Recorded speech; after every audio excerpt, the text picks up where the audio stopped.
आज की कहानी प्रिंस वैन की है, जो कि अपने किंगडम पर रूल कर रहा होता है, लेकिन उसको ये सब बिल्कुल भी पसंद नहीं होता है। वो बस एक नॉर्मल लाइफ जीना चाहता है, लेकिन वो एक जीनियस होता है, इसलिए वो अपने किंगडम को हर मुश्किल से प्रोटेक्ट कर लेता है। उसके बाद हम देखते हैं कि कुछ जनरल वैन के पास आते हैं और उसके काम की तारीफ कर रहे होते हैं कि आपने इस किंगडम को अच्छे से मैनेज किया, जिस पर वैन उन सभी से कहता है कि मैं ये सब सिर्फ आपकी मदद से ही कर पाया हूँ। और जनरल प्रिंस से कहता है कि आप सच में एक जीनियस हो, आगे चलकर आप अच्छे रूलर बन सकते हो। और इतना कहने के बाद वो वहाँ से चले जाते हैं। फिर वैन अपनी असिस्टेंट निनोम से कहते हैं कि मैं इन सब से बहुत ही ज्यादा परेशान हो चुका हूँ, इसलिए मैं जल्दी से इस किंगडम को बेचकर यहाँ से भागना चाहता हूँ। निनोम वैन से कहती है कि तुम्हें इस तरह की बात नहीं करनी चाहिए। और वैन उससे कहता है कि मेरे फादर बीमार हो गए हैं, जिस वजह से मुझे ये सब काम करने पड़ रहे हैं, और वैसे भी इस किंगडम की हालत बहुत ही खराब है। मैंने सभी को झूठ कहा है, तुम्हें तो पता ही है कि नाटरा किंगडम असल में एक छोटा सा किंगडम है। इसके चारों साइड पर माउंटेन है और यहाँ पर ज्यादा टाइम विंटर का मौसम होता है। वैसे भी हमारा नेशन बहुत ही गरीब है और यहाँ पर डेवलप करने के लिए किसी भी तरह की इंडस्ट्री भी नहीं है। हमारा नेशन कभी भी खत्म हो सकता है, इसलिए मैं इसको स्ट्रॉन्ग बनाना चाहता हूँ ताकि मैं इसको बहुत ही सारे पैसों में बेच सकूँ।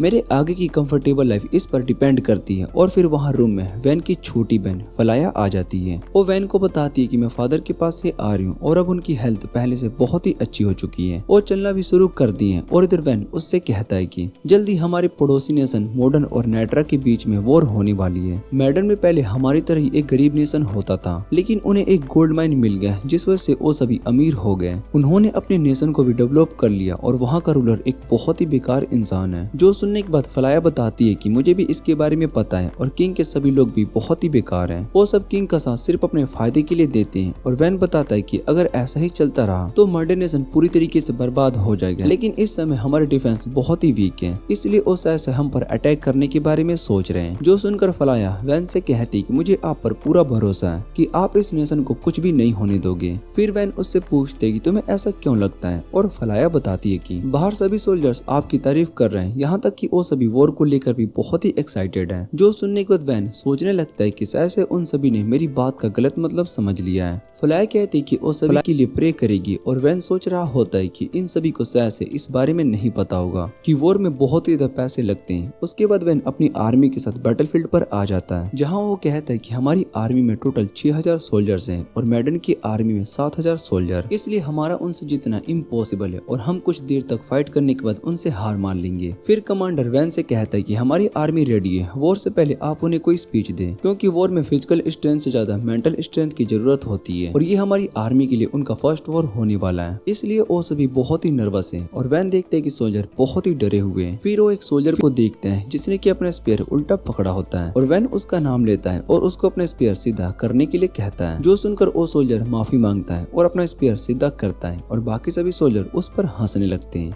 जो देखकर वैन सोचता है कि शायद से ये उतना नर्वस नहीं होंगे। फिर वैन उन सभी को स्पीच देता है। वैन कहता है कि आज तुम सभी का फर्स्ट बैटल होने वाला है और हमें सबसे कमजोर आर्मी कहा जाता है, इसलिए मैं आज इस वॉर को जीतने वाला हूँ और सभी को प्रूफ कर देंगे कि हम सभी स्ट्रॉन्ग आर्मी हैं। वैन की बातें सुनने के बाद सभी सोल्जर बहुत ही जोश में आ जाते हैं और कमांडर उन्हें देखकर बहुत ही हैरान हो जाता है। फिर कमांडर वैन से कहता है कि आपने बहुत ही अच्छी स्पीच दी है और क्या तुमने पहले से ये सब प्लान किया था। वैन बताता है कि हमारे पास टोटल 10,000 सोल्जर्स हैं और उन सभी को एम्पायर में ट्रेन किया गया है। वो सभी पहले से बहुत ही स्ट्रॉन्ग हैं, बस उनमें थोड़े जोश की कमी थी, इसलिए मैंने उन सभी को मोटिवेट किया। उसके बाद हम मॉडर्न के कमांडर को देखते हैं और अपने सोल्जर से कहते हैं कि नाटरा की आर्मी सबसे कमजोर है, तुम्हें उन सभी को खत्म करना है। और उसके बाद दोनों नेशन के बीच में वॉर शुरू हो जाती है। कमांडर और वैन दोनों को देखकर बहुत ही हैरान हो जाते हैं। नाटरा की आर्मी असल में मॉडर्न आर्मी पर भारी पड़ रही होती है। कमांडर वैन को बताता है कि आपकी स्पीच के बाद सभी सोल्जर्स कुछ ज्यादा ही जोश में आ चुके हैं। फिर कमांडर याद करता है कि कुछ दिन पहले अंपायर से बैटल आई थी और वैन ने उसको अपनी मदद के लिए मना लिया था। वैन बैंडल से अंपायर का सपोर्ट और अपने सोल्जर को ट्रेन करने के लिए कहता है और बैंडल उसको सपोर्ट करने के लिए मान जाती है। जिसके बाद नाटरा के सोल्जर को इंपीरियल आर्मी ने ट्रेन किया और उन्हें बहुत ही स्ट्रॉन्ग वेपन और आर्मर भी दिए।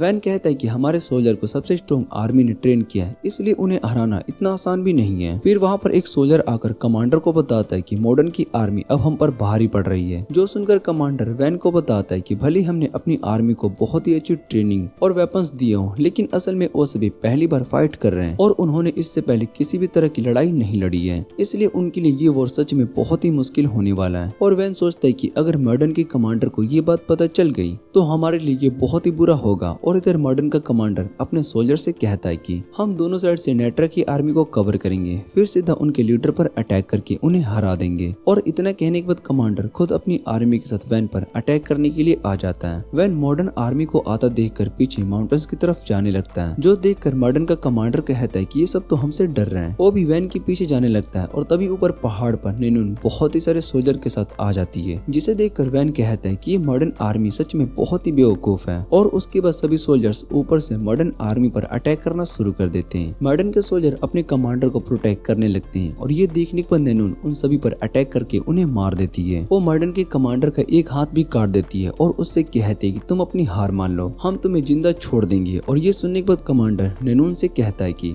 मैं फ्रैन गर्ल के आगे नहीं झुकने वाला हूँ, तुम और तुम्हारी रेस के लोग बहुत ही ज्यादा बेकार होते हैं। और ये सब सुनने के बाद नेनून सीधा कमांडर का सर काट देती है। वो सोल्जर से कहती है कि तुम सभी किसी को भी इस कमांडर के लास्ट वर्ड नहीं बताओगे। उसके बाद नाट्रा आर्मी इस वॉर को जीत जाती है और वैन सोचने लगता है कि अब आगे हमें क्या करना चाहिए। रात को सभी जनरल वैन से कहते कि हमने इस वॉर को बहुत ही आसानी से जीत लिया और अभी हमारे पास बहुत ही अच्छा मौका है, हमें सीधा जाकर मॉडर्न की बाकी हिस्सों पर अटैक करके उन पर कब्जा कर लेना चाहिए। वैन सोच रहा होता है कि इस समय हम बिना किसी परफेक्ट प्लान के कुछ भी नहीं कर सकते हैं, लेकिन हमारे पास मॉडर्न के रिसोर्स पर कब्जा करने का ये अच्छा चांस है। और वैन उन सभी को गोल्ड माइन पर कब्जा करने के लिए कह देता है, जो सुनकर वो सभी जनरल्स बहुत ही हैरान हो जाते हैं। और उन्हें देखकर वैन सोच रहा होता है कि शायद से ये सभी अब इसके लिए मना कर देंगे, वैसे भी हमारे सोल्जर्स थक चुके हैं और वो उन गोल्ड माइंस पर अटैक करने के लिए नहीं जाएंगे। लेकिन जनरल को वैन का आइडिया बहुत ही अच्छा लगता है और वैन से कहते हैं कि हम भी उस गोल्ड माइन पर अटैक करने के बारे में सोच रहे थे। वो सभी इस बात से बहुत ही ज्यादा एक्साइटेड होते हैं और ये देखकर वैन और नेनून दोनों बहुत ही हैरान हो जाते हैं। वैन कमांडर की तरफ देखते हैं और वो स्माइल कर रहे होते हैं। फिर वैन मदद के लिए नेनून की तरफ देखता है। नेनून वैन से कहती है कि मैं इसमें तुम्हारी कोई भी मदद नहीं कर सकती हूँ। फिर रात को नेनून वैन से आकर आगे का प्लान पूछती है और वैन बताता है कि हमारी आर्मी सीधा गोल्ड माइन पर अटैक करेगी। उसके बाद हम अपना डिफेंस स्ट्रॉन्ग करेंगे ताकि जब मॉडर्न की आर्मी वापस से अटैक करने आए हैं तो हम उन्हें रोक सके। और नेनून वैन से कहते कि ये सब इतना आसान नहीं होने वाला है, लेकिन उनके सोल्जर माइन पर भी कब्जा कर लेते हैं। और ये देखने के बाद नेनून और वैन दोनों सोच रहे होते हैं कि अब हमें आगे क्या करना चाहिए। उसके बाद नेनून वैन के रूम में उसको उठाने के लिए आई होती है, जहाँ पर वैन सो रहा होता है। उसको सोता देख कर नेनून सोच रही होती है कि भले ये किस तरह का सपना देख रहा होगा। फिर वैन नेनून से कहता है कि हमारी आर्मी इस गोल्ड माइन पर कब्जा कर लिया है और मॉडर्न इसको वापस लेने के लिए आता ही होगा, इसलिए हमें जल्दी से इस गोल्ड माइन का यूज करके ज्यादा से ज्यादा गोल्ड निकालना होगा। और फिर वैन से मिलने के लिए उस गोल्ड माइन का माइनर आ जाता है। वो वैन को एक रिपोर्ट दिखाता है, जो देखकर वैन बहुत ही हैरान हो जाता है और कहता है कि क्या माइन के अंदर से सारा गोल्ड खत्म हो चुका है, जिस पर वो माइनर हाँ कहता है। और ये सुनने के बाद वैन के सारे सपने टूट जाते हैं। और दूसरी तरफ मॉडर्न का किंग अपनी इस हार से बहुत ही गुस्सा होता है। वो अपने जनरल से कह रहा होता है कि नेट्रा किंगडम में हमारी गोल्ड माइन पर भी कब्जा कर लिया गया है और हम सब कुछ भी नहीं कर पाए। तभी एक जनरल किंग से कहता है कि हम नेट्रा किंगडम से अपनी गोल्ड माइन वापस लेकर रहेंगे, इसलिए आपको परेशान होने की जरूरत नहीं है। और इस बार हमारी आर्मी को न्यू जनरल डेविड लीड करेगा और उसके साथ 30,000 सोल्जर्स जाएंगे। जो सुनने के बाद दूसरा जनरल कहता है कि इतने सारे सोल्जर को वहाँ पर भेजना सही नहीं होगा, जिस पर वो बताता है कि हमें उस माइन को जल्दी से वापस लेना होगा ताकि वो और नेशन वहाँ पर अटैक ना कर दे और ये काम एक वीक के अंदर पूरा हो जाएगा। और इधर वैन उदास बैठा होता है। नेनून वैन से कहती है कि तुम्हें इस तरह से लेजी नहीं होना चाहिए, अभी हमें बहुत ही सारे काम करने हैं। और वैन नेनून से कहता है कि मॉडर्न अपनी बड़ी आर्मी के साथ यहाँ पर अटैक करने के लिए आएगी, इसलिए हमारे लिए यही ठीक होगा कि हम इस जगह को छोड़कर चले जाएं। और नेनून कहती कि हम यहाँ से जाने की तैयारी कर देनी चाहिए, जिस पर वैन बताता है कि अगर हमने इस जगह को छोड़कर चले गए तो हमारे साथ साथ हमारे नेशन को भी बहुत ही बड़ा इंसल्ट होगी। फिर नेनून वैन से कहती कि आगे तुम क्या करने वाले हो। और वैन बताता है कि उस माइनर ने रिपोर्ट सिर्फ हमें दी थी, इसका मतलब माइन खाली है और ये बात सिर्फ हमें पता है। हम इस माइन के बदले में मॉडर्न से बहुत ही सारे पैसे मांग सकते हैं। जो सुनकर नेनून उससे कहती है कि तुम मॉडर्न को ये खाली माइन बेचने के बारे में सोच रहे हो। वैन कहता है कि इतनी मेहनत के बाद मैं कुछ प्रॉफिट तो बना कर ही जाऊंगा। दूंगा। और कमांडर बाहर मॉर्डन की आर्मी को देखता है। फिर वो वैन को बताता है कि मॉर्डन की आर्मी यहाँ पर आ चुकी है और उनके पास टोटल 30,000 सोल्जर हैं। हमारे पास सिर्फ 5,000 सोल्जर हैं। और वैन कहता है कि इतने सारे सोल्जर को यहाँ पर ज्यादा दिनों तक नहीं रख सकते हैं, इसलिए हमें बस उन्हें एक वीक तक रोके रहना होगा और उसके बाद हम ये वॉर जीत जाएंगे। दूसरी तरफ डेविड कहता है कि हम पहली बार वाली गलती करने वाले हैं और इस बार नट्रा हमसे बचकर नहीं जा पाएगी। उसके बाद दोनों आर्मी में वॉर हो जाती है और मॉर्डन की आर्मी नट्रा पर भारी पड़ रही होती है। डेविड कहता है कि हमारी आर्मी 3rd फ्लोर तक पहुंच गई है, लेकिन इस बात से बहुत ही हैरान था कि नट्रा की आर्मी भी अब तक इस वॉर में बनी हुई है। इधर फलाया टीचर से पूछती कि मॉर्डन अपने इतने सारे सोल्जर्स के साथ भी नट्रा को क्यों नहीं हरा पा रहा है। टीचर बताते कि गोल्ड माइन असल में माउंटेन पर है और वहाँ पर एक टाइम पर कुछ ही सोल्जर्स फाइट के लिए जा सकते हैं। एक साथ इतने सोल्जर्स का जाना इम्पॉसिबल है। और फलाया कहते कि वो सभी पीछे की ओर भी तो जा सकते हैं। फिर टीचर बताते कि पीछे के रास्ते से माउंटेन के रास्ते को खराब कर दिया गया है, इसलिए वहाँ से जाना पॉसिबल नहीं है। इधर डेविड बहुत ही गुस्सा हो रहा होता है कि आखिर हम लोग नट्रा को हरा क्यों नहीं पा रहे हैं। तभी वहाँ पर एक सोल्जर आता है और वो डेविड को बताता है कि हमें एक टनल मिली है। और उसके बाद मॉर्डन के कुछ सोल्जर्स उस टनल के पास जाते हैं जहाँ उन्हें नट्रा के सोल्जर्स दिखाई देते हैं और मॉर्डन के सोल्जर उनके पीछे जाने लगते हैं। फिर हमें डेविड का प्लान पता चलता है और डेविड बताता है कि शायद से ये टनल नट्रा ने यहाँ से भागने के लिए बनाया है, लेकिन उन्हें इस बारे में नहीं पता है कि हम इस टनल के बारे में जानते हैं, इसलिए वो हम पर अटैक कर सकते हैं। इधर टनल के अंदर मॉर्डन के सोल्जर्स नट्रा के सोल्जर के पीछे भाग रहे होते हैं और वो सोच रहे होते कि कहीं ये कोई ट्रैप तो नहीं है। तभी वैन उस टनल पर क्रॉस का साइन बना देता है और नैनूम उससे कहती है कि तुमने मॉर्डन की आर्मी को बस टनल में फंसा दिया, तुमने पहले से उसमें ट्रैप बनाए थे और तुम ये बात अच्छे से जानते हो कि हम इतने सारे सोल्जर को एक साथ नहीं हरा सकते हैं, इसलिए तुम उनके कमांडर को टारगेट कर रहे हो और जैसे ही कमांडर गलती करते जाएगा उसका कॉन्फिडेंस गिरते जाएगा। दूसरी तरफ डेविड को पता चलता है कि उसके सोल्जर्स असल में उस टनल के अंदर जाकर मर चुके हैं, तो इस बात पर बहुत ही ज्यादा गुस्सा हो जाता है और कहता है कि उसने मुझे बेवकूफ बना दिया। फिर एक सोल्जर डेविड से कहता है कि हमने उनके भागने का रास्ता भी बंद कर दिया है और ये सुनकर डेविड थोड़ा सा शांत हो जाता है। इधर वैन रात को बाहर मॉर्डन के कैंप को देखने के लिए आता है और अपने सोल्जर्स को अटैक करने के लिए कहता है। वो सभी मिलकर मॉर्डन के कैंप पर अटैक कर देते हैं और उनके कैंप को जला देते हैं, जो देखकर डेविड अपने सोल्जर्स से पूछते हैं कि यहाँ पर क्या हो रहा है और सोल्जर्स बताते हैं कि नट्रा ने हम पर अटैक कर दिया है। डेविड पूछता है कि वो सभी कितने सोल्जर हैं और वो बताता है कि नट्रा के 100 सोल्जर्स ने हम पर अटैक किया है। ये सुनने के बाद डेविड को और ज्यादा गुस्सा आने लगता है और तभी उन्हें कुछ आवाजें सुनाई देती है। सोल्जर उन्हें बताता है कि शायद से वो हम पर अटैक करने के लिए आ रहे हैं और डेविड उस सोल्जर से कहता है कि तुम बाकी सभी सोल्जर्स को लेकर पहरा दो,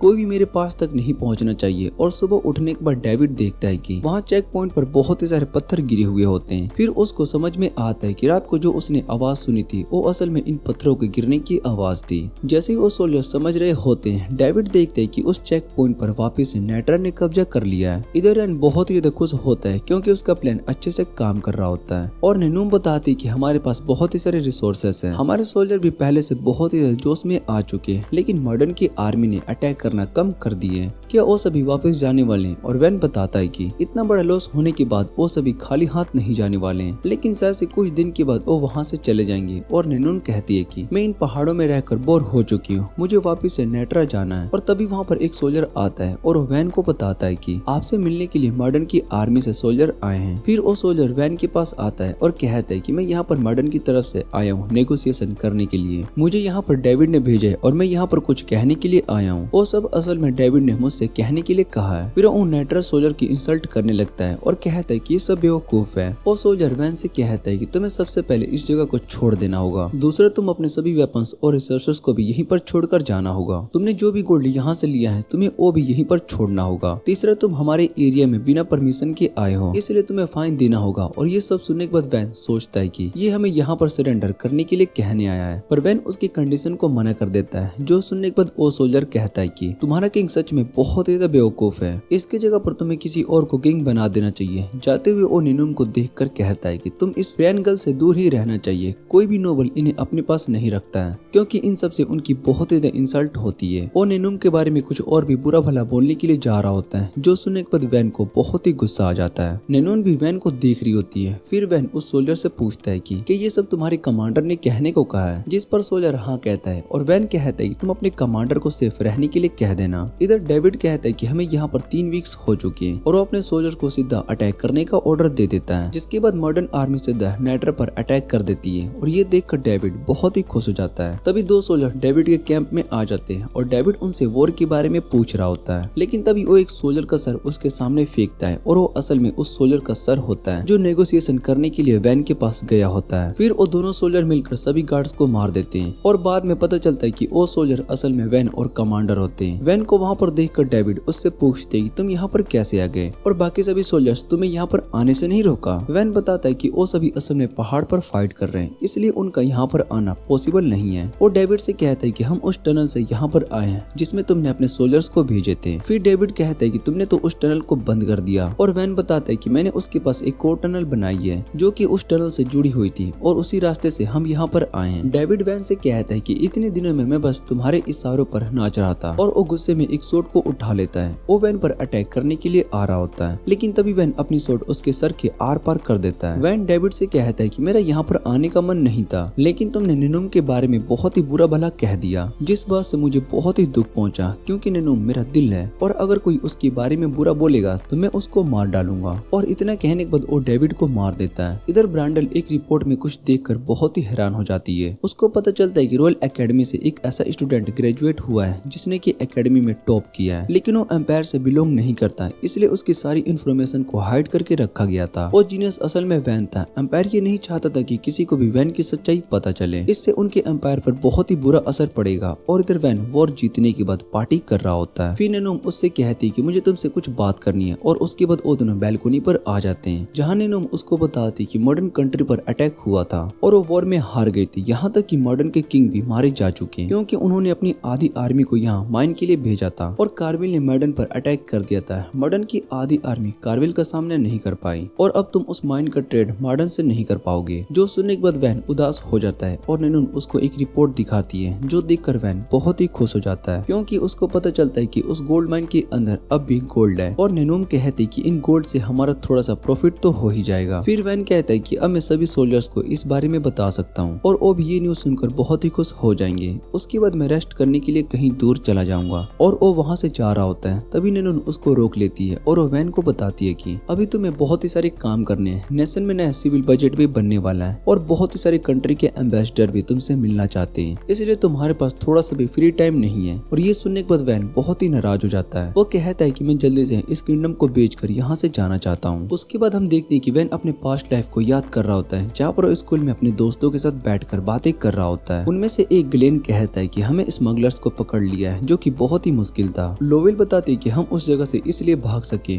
क्योंकि लोगों को पहले से हमारे भागने का रास्ता बना रखा था। फिर वैन बताता है कि ये सब लोवेल का प्लान था और इसमें बहुत ही ज्यादा रिस्क भी था। वैन लोवेल से कहते हैं कि ग्रेजुएट होने के बाद तुम इस तरह के काम करना बंद कर देना। और लोवेल वैन से कहते हैं कि मैं नहीं बदलने वाली हूँ और तुमसे मिलने के लिए जरूर आऊंगी। फिर वैन की नींद खुल जाती है और नैनूम को अपने सपने के बारे में बताता है कि सपने में उसने अपने स्कूल के दिनों को याद किया था। जो सुनकर नैनून कहते हैं कि हमारे बाकी के दोस्त इस समय क्या कर रहे होंगे, जिस पर वैन कहता है कि वो सभी अपने काम में बिजी होंगे। फिर नैनून वैन से कहती कि आज हमारे नेशन में एम्पायर से प्रिंसेस आ रही है, इसलिए हमें उनका अच्छे से वेलकम करना होगा। वैन कहता है कि वो शायद से किसी तरह का अलायंस बनाने के लिए यहाँ पर आ रही है। वैन बताता है कि किंग की डेथ हो चुकी है और उसके तीनों बेटे असल में किंग की पोजीशन के लिए आपस में लड़ रहे हैं। उसके बाद वैन और बाकी सभी इंपीरियल प्रिंसेस का वेलकम करते हैं। बटलर वैन से कहता है कि हम यहाँ पर प्रिंसेस और वैन की मैरिज प्रपोजल के लिए आए हैं और तभी प्रिंसेस बटलर को चुप रहने के लिए कहती है। उसके बाद प्रिंसेस उन्हें अपना फेस दिखाती है और वो देखकर वैन और नैनून दोनों बहुत ही हैरान हो जाते हैं क्योंकि इंपीरियल प्रिंसेस असल में लोयल होती है। फिर वैन अपने रूम में बहुत ही ज्यादा परेशान होता है और नैनून से कहता है कि लोयल ने मुझे बताया था कि वो बस एक नोबल की बेटी है, पर मुझे ये नहीं पता है कि वो असल में इंपीरियल प्रिंसेस है और यहाँ पर शायद से किसी मकसद से आई है और मुझे उसका मकसद पता लगाना होगा। उसके बाद वो सभी साथ में डिनर करते हैं, जहाँ पर वैन लोयल से उसके आने का रीजन पूछती है क्योंकि उसको लग रहा होता है कि वो मुझसे शादी करने के लिए यहाँ पर तो नहीं आया क्योंकि नाइट्रा किंगडम बहुत ही ज्यादा छोटा है। और लोयल बताती है कि तुम्हारे नाइट्रा किंगडम से मॉडर्न को हरा दिया और ये बात हर जगह फैल चुकी है। मेरे भाई मुझे यहाँ पर आने से रोक रहे थे, लेकिन मेरा डिसीजन सही था। और वैन लोयल से कहता है कि शायद से तुम्हें ज्यादा लोगों से मिलने नहीं दिया जाता चाहता है, इसलिए लोयल को यहाँ पर इतने सारे गार्ड्स के साथ भेजा गया है। और लोयल बताते हैं कि मेरे भाई ने मेरी सेफ्टी के लिए इतने सारे गार्ड्स को भेजे हैं। जो सुनकर वैन कहता है कि मैं भी एक बड़ा भाई हूँ और मुझे ये बिल्कुल सही डिसीजन लगता है। और वैन समझ जाता है कि लोयल इतने सारे लोगों के बीच में मुझे अपना मकसद नहीं बताएगी। फिर लोयल वैन से कहती है कि नेट्रा में तो बहुत ही ज्यादा ठंड होती है, और वैन उससे कहता है कि मैं तुम्हारे लिए कुछ गर्म कपड़े तुम्हारे रूम में भेज दूंगा। उसके बाद हम देखते हैं कि लोयल के रूम में गार्ड्स बहुत ही ज्यादा बॉक्स लेकर आते हैं, और उनके जाने के बाद लोयल उन दोनों से कहती है कि मुझे पता है कि तुम इन बॉक्स में छुपे हुए हो, इसलिए सामने आ जाओ। और वैन और नेनून दोनों उन बॉक्स में से बाहर आते हैं, और वैन नेनून से पूछते हैं कि आखिर इसको कैसे पता चला।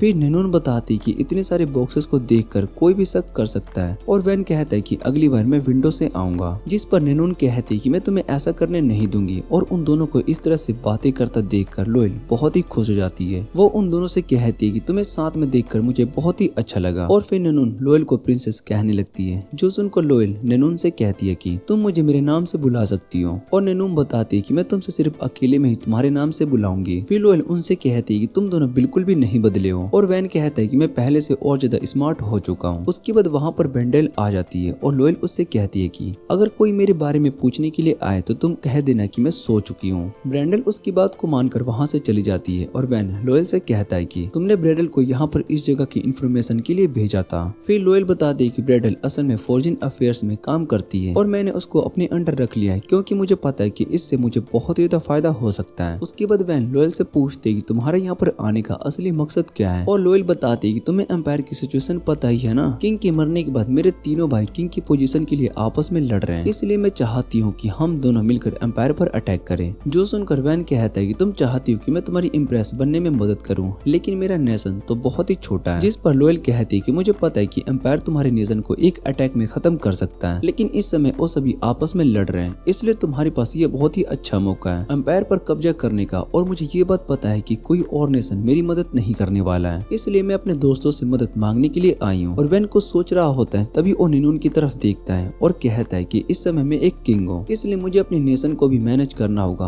और लोयल बताती है कि इसमें बहुत ही ज्यादा थ्रिल भी है, और वैन मान जाता है। जो सुनकर नेनून सोच रही होती है कि ये दोनों एक जैसे ही हैं। और उसके बाद वैन नेनून से कहता है कि लोयल हमें अपना असली मकसद नहीं बता रही है। मुझे लगता है कि लोयल यहाँ पर इसलिए आई है क्योंकि नेट्रा में कुछ वेपन्स आ रहे हैं, लेकिन मुझे इस बात पर सिर्फ शक है। उसके बाद वहाँ पर ननाकी आ जाता है और नेनून से कहता है कि तुम फलाया ने बुलाया है। फिर नेनून फलाया से मिलने के लिए गार्डन में आ जाती है, जहाँ फलाया नेनून से कहती है कि मेरे भाई और प्रिंसेस की शादी होने वाली है, लेकिन मुझे शुरू से यही लगा कि मेरा भाई तुमसे शादी करेगा क्योंकि तुम दोनों शुरू से ही साथ हो। नेनून बताती कि ऐसा पॉसिबल नहीं हो सकता क्योंकि मैं एक फैरनेल हूँ और ये सोसाइटी को मुझ जैसे कोई भी एक्सेप्ट नहीं करने वाला है। भले ही बहन मुझे पसंद करता है और अगर उसने मुझे शादी के लिए कहा तो मैं खुद की जान ले लूंगी। और ये सुनकर फलाया बहुत ही डर जाती है। फिर नेनून बात को बदलते हुए फलाया से कहती है कि तुम अपनी पढ़ाई पर फोकस नहीं कर पा रही हो, इसलिए तुम्हें अपने भाई के पास जाना चाहिए। फलाया उसको भी साथ चलने के लिए कहती है और नेनून मना कर देती है और बताती है कि मुझे कहीं और जाना है। उसके बाद हम देखते हैं कि नेनून और लोयल दोनों साथ में नहा रहे होते हैं और वहाँ पर ब्रेंडल भी होती है। नेनून लोयल से पूछती है कि तुमने मुझे यहाँ पर क्यों बुलाया है, और लोयल कहती है कि मुझे तुमसे कुछ बात करना है। फिर ब्रेंडल उनसे उनकी एकेडमी के लाइफ के बारे में पूछती है और लोयल बताते हैं कि हम तीनों के अलावा हमारे ग्रुप में ग्लेन और स्टैंग नाम के 2 और मेंबर्स थे।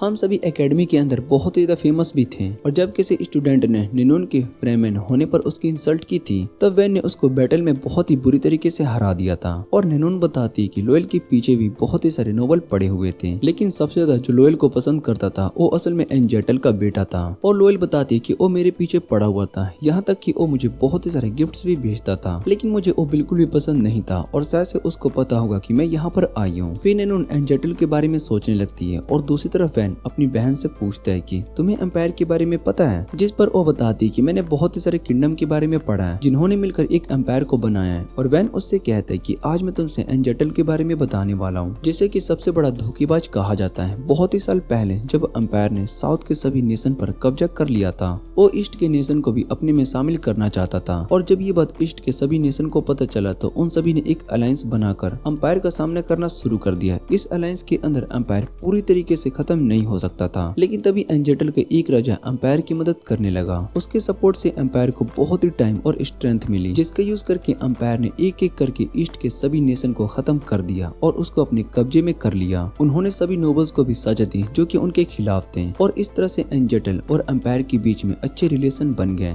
लेकिन राजा के मरने के बाद उनके बेटे किंग की पोजीशन के लिए फाइट कर रहे हैं। भले ही वो एज में मुझसे बड़े हैं लेकिन वो सभी बेवकूफ हैं। वो पूरी तरीके से आर्मी पर डिपेंड करते हैं। और उसके बाद रूम में एक गार्ड आता है और वैन को बताता है कि हमें कुछ वेपन्स मिले हैं जो शायद से बाहर के नेशन से आए हैं, क्योंकि इस तरह के वेपन्स हमारे किंगडम में नहीं बनाए जाते। और ये सुनने के बाद वैन कहता है कि शायद से लोयल इनके पीछे हो सकती है। दूसरी तरफ हम पास्ट का सीन देखते हैं जहाँ पर लोयल वैन को देखे जा रही होती है और उससे कहती है कि तुम बहुत ही केयर फ्री रहते हो। फिर वैन लोयल से कहता है कि तुम ऐसा इसलिए कह रही हो क्योंकि तुम्हारी फैमिली तुम्हें अपनी मर्जी नहीं करने देती है। जो सुनकर लोयल उससे पूछती है कि तुम्हें भला ये बात कैसे पता चली। और वैन कहता है कि तुम हर टाइम खुद को लड़कों से कंपेयर करती रहती हो। फिर लोयल उससे पूछती है कि अब मुझे क्या करना चाहिए। और वैन उससे कहता है कि तुम्हें वॉर करनी चाहिए क्योंकि ये सोच असल में सोसाइटी की है। अगर तुम्हें इस सोसाइटी से लड़ना है तो तुम्हें इसके लिए बहुत ही स्ट्रॉन्ग होना होगा क्योंकि ये लड़ाई कभी आसान नहीं होती। फिर लोयल उससे पूछती है क्या तुम मेरी इस लड़ाई में मदद करोगे। और वैन मना कर देता है और कहता है कि मुझे बस एक केयर फ्री लाइफ चाहिए, इसलिए मैं इन सब में नहीं पढ़ने वाला हूँ। लेकिन अगर तुमने मुझे किसी तरह से इन सब में इन्वॉल्व कर दिया तो मैं शायद से तुम्हारी मदद कर सकता हूँ। फिर लोयल उसकी बातें सुनने के बाद हंसने लगती है। और जब वो सोकर उठ जाती है तो ब्रेडर लोयल से कहती है कि वैन ने तुम्हें टी पर बुलाया है। जो सुनकर लोयल कहती है कि वैन को जरूर मुझसे कोई काम होगा।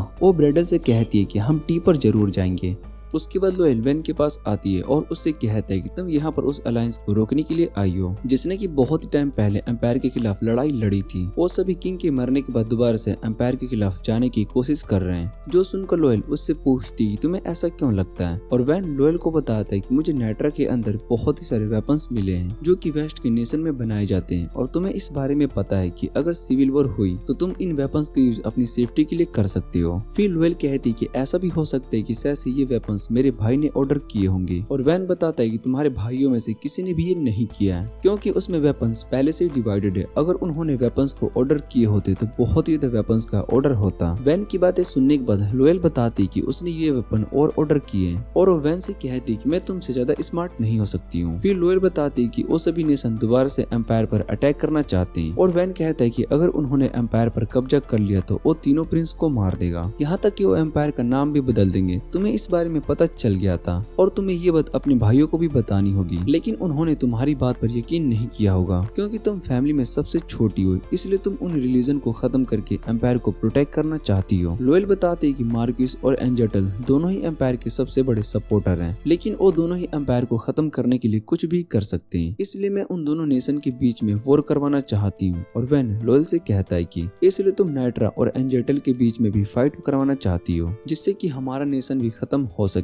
और वैन लोयल से कहता है कि अगर मैं तुमसे मार्क्विस के हवाले कर दूं तो सारी प्रॉब्लम्स दूर हो सकती है, यहाँ तक कि रिबेलियंस में से हमें कोई भी खतरा नहीं होगा। और लोयल बताती है कि तुम ऐसा नहीं करोगे और वैन उससे उसका रीजन पूछता है, जिस पर लोयल बताती है कि निनोन की वजह से, क्योंकि यहाँ के लोग फ्रीमैन रेस को असल में स्लेव की तरह ट्रीट करते हैं और ऐसे लोगों से तुम सबसे ज्यादा नफरत करते हो। फिर वैन कहता है कि मैंने मार्क्विस और एंजेटल दोनों को लेटर भेज दिया था और उन्हें इन्फॉर्म कर दिया था कि तुम यहाँ पर हो। जो सुनकर लोयल बताती है कि जल्दी दोनों नेशन नाइट्रा पर अटैक करने के लिए आएंगी और उन्हें रोकने के लिए तुम्हें मेरी मदद की जरूरत होगी। पर वैन मना कर देता है और कहता है कि ऐसा नहीं होने वाला है। और लोयल बताती है कि अभी निनोन यहाँ आकर तुम्हें न्यूज देगी। तभी वहाँ पर निनोन आ जाती है और वैन से कहती कि एंजेटल का प्रिंस यहाँ पर आया है। वो दोनों प्रिंस को देखकर बहुत ही हैरान हो जाते हैं और प्रिंस ग्रेडेड वैन से कहता है कि यहाँ पर लोयल को अपनी फीलिंग बताने के लिए आया हूँ। जो सुनने के बाद वैन कहता है कि आज हम रात को साथ में डिनर करेंगे और तब आप प्रिंस से बात कर लेना। दूसरी तरफ गिराड का फादर कह रहा होता है कि गिराड सच में बहुत ही बड़ा बेवकूफ है, शायद से अब एम्पायर पर अटैक करने का प्लान फेल हो सकता है। वो आउल से इस बारे में पूछता है और आउल बताता है कि हमारा प्लान बिल्कुल सही जा रहा है, लेकिन अब सब कुछ बस वैन के एक्शन पर डिपेंड करेगा। दूसरी तरफ वैन कहता है कि प्यार में लोग सच में अंधे हो जाते हैं, लेकिन कोई इतना बेवकूफ कैसे हो सकता है जो कि सीधा दूसरी नेशन में चला जाए। निनोन बहुत ही ज्यादा गुस्सा हो रही होती है क्योंकि उसको गिराड बिल्कुल भी पसंद नहीं होता और वो वैन से कहती है कि हमारे लेटर को पहुंचने में ज्यादा टाइम लग गया होगा, क्या अब एंजेटल हम पर अटैक करने के लिए नहीं आएंगे। और प्रिंसेस कुछ ऐसा ही प्लान कर सकती है जिससे कि नाइट्रा और एंजेटल के बीच में वॉर हो सके। जिस पर वैन कहता है कि मुझे ऐसा नहीं लगता, लेकिन जब गिराड यहाँ पर आ चुका है तो वो उसका यूज करके रेबिलियन से सच का पता कर सकती है। निनोन वैन से पूछती है क्या लोयल सच में गिराड से शादी कर सकती है और वैन बताता है कि लोयल अपने मकसद को पूरा करने के लिए कुछ भी कर सकती है। उसने आगे सब कुछ प्लान करके रखा होगा क्योंकि उसको एम्पायर को प्रोटेक्ट करना और साथ में इम्पीरियस को भी बनाना है। वो अपने इस नए ड्रीम को पूरा करने के लिए सब कुछ करेगी और नैनून पूछती है क्या नाइट्रा भी उसका इसमें साथ देगा। वैसे अगर हम उसके साथ भी हो जाए तब भी तुम एम्पायर से नहीं जीत सकते हो। और वैन बताता है कि हमारा उसके साथ रहने से उसके पीछे के पॉलिटिकल सपोर्ट रहेगा। फिर नैनून कहती कि अब एंजेटल के पास कोई भी रीजन नहीं है जिससे कि वो हम पर अटैक कर सके और वैन को उसकी बात सही लगती है, लेकिन वो बताता है कि अभी भी मुझे एक बात पर शक है। और दूसरी तरफ लोएल ब्रैडल को बताती कि मैं गिराड के करीब जाकर उससे सारा सच पता करूंगी। मैं अगर उसको रेबिलियन के सच के बारे में बता दूं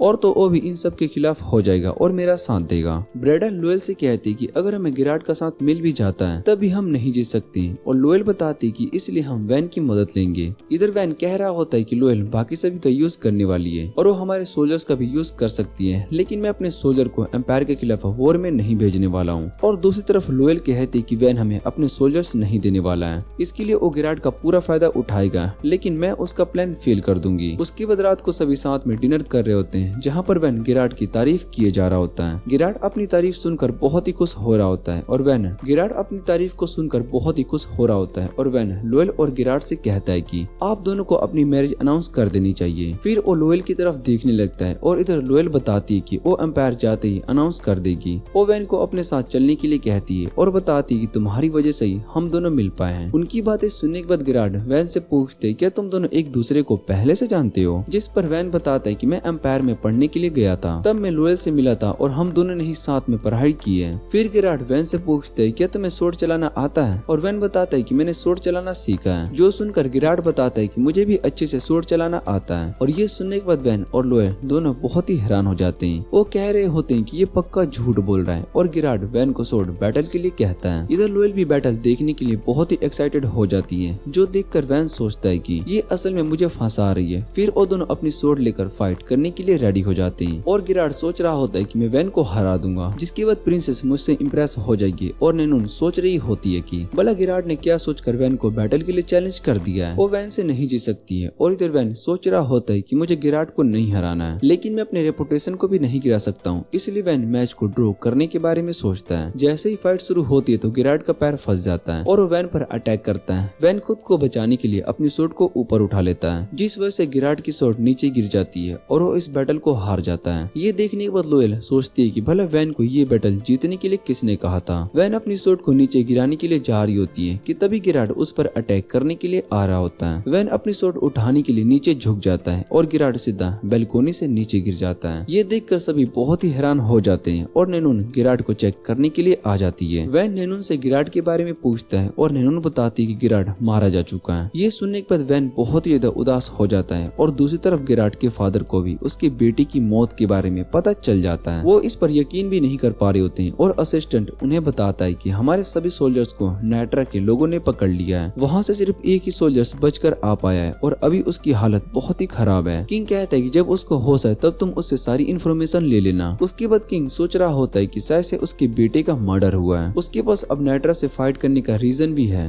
और तभी वो वैन के दिए गए लेटर की ओर देखता है और वो सोच रहा होता है कि क्या प्रिंसेस लोएल को रेबिलियन के बारे में पता चल गया है और उन्होंने ही गिराड को रास्ते से हटाने के लिए उसका मर्डर कराया है। इधर आउल कह रहा होता है कि अभी हमारे रेबिलियन वाले प्लान को शुरू करने में थोड़ा सा और टाइम लग सकता है, क्योंकि एंजेटल और नाइट्रा के बीच में वॉर होने वाली है। और दूसरी तरफ ब्रैंडल लोएल से कहती कि आपको वापस से एम्पायर चले जाना चाहिए, यहाँ पर आप सेफ नहीं हो। और लोएल उसको हक कर लेती है और उससे कहती कि इससे पहले किसी ने भी मुझे ऐसा नहीं कहा, लेकिन ब्रैंडल उसकी बहुत ही ज्यादा केयर करती है। फिर लोएल ब्रैंडल से कहती कि मुझे एम्पायर का थ्रोन भी नहीं चाहिए, मैं बस अपने होमलैंड को प्रोटेक्ट करना चाहती हूँ, इसके लिए मैं कुछ भी करने के लिए रेडी हूँ। दूसरी तरफ वैन नैनून से पूछता है कि अगर किसी किंग का बेटा दूसरा नेशन में जाता है तो उसकी मौत हो जाती है तो क्या होगा। और नैनून बताती है कि किंग को ये मर्डर लगेगा, जो सुनकर वैन बहुत ही परेशान हो जाता है। वो कहता है कि मैं तो बस गिराड और लोएल को पास लाना चाहता था, लेकिन किसे पता था कि वो बेवकूफ एक स्वॉर्ड बैटल के चक्कर में बैल्कोनी से नीचे गिरकर अपनी गर्दन तोड़ लेगा। नैनून कहती कि अब नाइट्रा और एंजेटल के बीच में वॉर होकर रहेगी और तभी वहाँ पर एक गार्ड आता है और वो वैन से कहता है कि प्रिंसेस आपसे मिलना चाहती है। फिर वैन सोचने लगता है कि अब शायद से लोएल उससे कुछ और डिमांड करने वाली है और वो मेरी इस सिचुएशन का फायदा जरूर उठाएगी। उसके बाद वैन लोएल से मिलने के लिए आता है और वो वैन से कहती है कि मैं अब सरेंडर कर रही हूँ, जो सुनकर वैन बहुत ही हैरान हो जाता है। और लोएल बताती है कि मैं कब से सिर्फ अपने लक पर डिपेंड थी, लेकिन अब मुझे सब कुछ समझ में आ गया है, इसलिए मैंने इम्पीरियस बनने का ख्याल छोड़ दिया। मैं बस अपने एम्पायर को प्रोटेक्ट करना चाहती हूँ और क्या तुम मेरी इसमें मदद करोगे। जिसके बाद वो सभी अब वॉर के लिए प्लान बनाने लगते हैं और वैन वैन बताता है कि एंजेटल की आर्मी में 4000 सोल्जर हैं, लेकिन इस समय उसका कमांडर नहीं है और जो आर्मी को कमांड करने वाला है वो भी एक बेवकूफ इंसान है। लोयल बताती है कि उसके पास ज्यादा रिसोर्सेस भी नहीं है। फिर वो वैन से पूछती है कि तुम वॉर से इतना डरते क्यों है। वैन उसको बताता है कि मुझे वॉर से डर नहीं लगता, लेकिन प्रॉब्लम हमारा बजट है। जितना हमारे पास बजट बचा हुआ है उतने में हम बस 500 सोल्जर को ही वॉर में भेज सकते हैं। हम पहले ही मर्डन के साथ हुई वॉर में बहुत ही सारे सोल्जर्स को खो चुके हैं और अब हमें 500 सोल्जर के साथ एंजेटल से फाइट करनी होगी।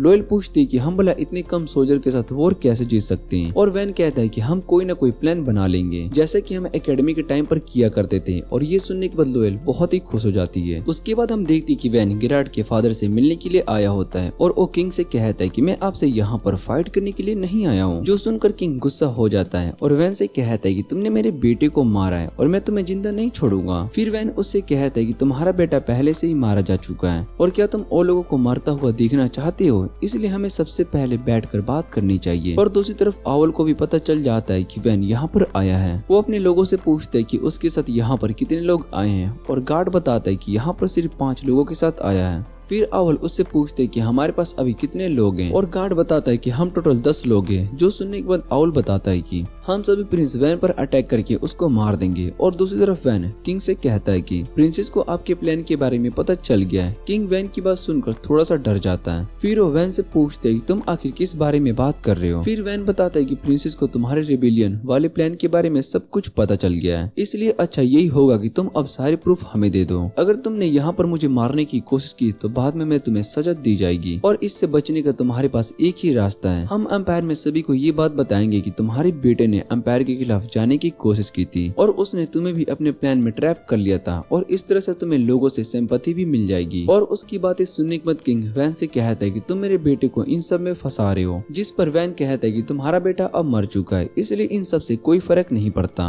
और वैसे भी तुम्हें सजा मिलकर रहेगी क्योंकि गिराड असल में तुम्हारा ही बेटा था। और ये सब सुनने के बाद किंग वैन से कहता है कि मुझे सोचने के लिए थोड़ा सा टाइम और चाहिए। वैन उसकी बात मानकर वहाँ से जाने लगता है और वैन से उसका गार्ड पूछता है कि आपने किंग की बात मानकर सही किया। उसके बाद वो देखते हैं कि पूरा टाउन शांत है और तभी उसके पीछे बहुत ही सारे लोग आ जाते हैं और वैन कहता है कि अब शायद से हमें लड़ना होगा। दूसरी तरफ किंग अपने बेटे गिराड की डेड बॉडी के सामने होता है और कहता है कि मैं अपने बेटे की मौत का बदला लेकर रहूंगा। इतना कहने के बाद वो बाहर आ जाता है और अपने सोल्जर से कहता है कि तुम सभी जाओ और वैन के साथ साथ सभी लोग को मार दो। इधर वैन और उसके आदमी सभी दुश्मनों से लड़ रहे होते हैं और वैन कह रहा होता है कि इन्हें पहले से ही पता था कि हम इस रास्ते से जाने वाले हैं, इसलिए ये सभी यहाँ पर हमारा वेट कर रहे थे, लेकिन ये सब किंग के लोग नहीं है और इस समय हम टाउन के बीच में फाइट कर रहे हैं। इसका मतलब है कि किंग के गार्ड्स भी यहाँ पर आते होंगे। तभी वहाँ वैन पर कोई पीछे से अटैक करता है, लेकिन वैन उसके अटैक से बच जाता है। वो असल में आउल होता है और आउल को देखने के बाद वैन उससे कहता है कि तुम शायद से वेस्ट के स्पाई होगे जिसने की किंग को अपने रिबेलियन वाले ट्रैप में फंसाया है। ये सुनकर आउल थोड़ा सा हैरान हो जाता है, लेकिन वो वैन पर अटैक करता है और उससे कहता है कि तुम हमें नहीं रोक सकते हो, हम तुम्हें यहाँ पर मारकर जल्दी से चले जाएंगे और तुम्हारे पास कोई भी प्रूफ नहीं होगा। जो सुनकर वैन आउल से कहता है कि तुमने पहले ही अपने लोगों को किंग पर अटैक करने के लिए भेज दिया है क्योंकि तुम यहाँ पर सभी प्रूफ्स को खत्म करना चाहते हो। और आउल वैन से कहता है कि तुम और तुम्हारे लोग यहाँ पर हैं तो तुम भला उन प्रूफ्स को कैसे बचा सकते हो। जिस पर वैन कहता है कि क्या तुम्हें सच में लगता है कि मैं कुछ लोगों के साथ ही यहाँ पर आया हूँ। और ये सुनने के बाद आउल सोचता है कि हम पर भी नजर रखा जा रहा है, तभी इसको हमारे सारे प्लान के बारे में पता होगा। और दूसरी तरफ हम कुछ गार्ड्स को देख रहे होते हैं जो कि एक डोर को खोलने की कोशिश कर रहे होते हैं, लेकिन तभी वहाँ पर ननाकी आ जाता है और उनको मार देता है। और हमें पता चलता है कि वैन ने ननाकी को पहले ही एंजेटल में भेज दिया था जिससे कि वो सभी प्रूफ को बचा सके। और इधर आउल कहता है कि हमें जल्दी से वैन और उसके लोगों को मारकर यहाँ से जाना होगा। तभी वैन आउल पर एक कुनाई से अटैक करता है जिसे देखकर आउल सोचता है कि इससे मुझे ज्यादा चोट नहीं आएगी। तभी वैन कहता है कि उसमें पॉइजन लगा हुआ है और ये सुनकर आउल थोड़ा सा पीछे हट जाता है और तभी वैन उसके पीछे आकर उसका हाथ काट देता है। आउल वैन से कहता है कि रॉयल लोग कब से इस तरह के हिडन वेपन्स का यूज करने लगे और वैन बताता है कि रॉयल हर वेपन का यूज कर सकते हैं। फिर वैन आउल को बताता है कि उस कुनाई में पॉइजन नहीं लगा था और वो उससे पूछते हैं कि तुम भी फाइट करना चाहते हो। जो सुनकर आउल अपने लोगों के साथ वहाँ से भाग जाता है और वैन के गार्ड्स उनके पीछे जाने की बात करते हैं पर वैन मना कर देता है। वो कहता है कि अभी हमें और भी इम्पोर्टेंट काम करने हैं। और दूसरी तरफ किंग अपने लोगों के साथ वैन पर अटैक करने के लिए आ गया होता है। वैन अपने गार्ड को बताता है कि अब हमें प्लान बी का यूज करना होगा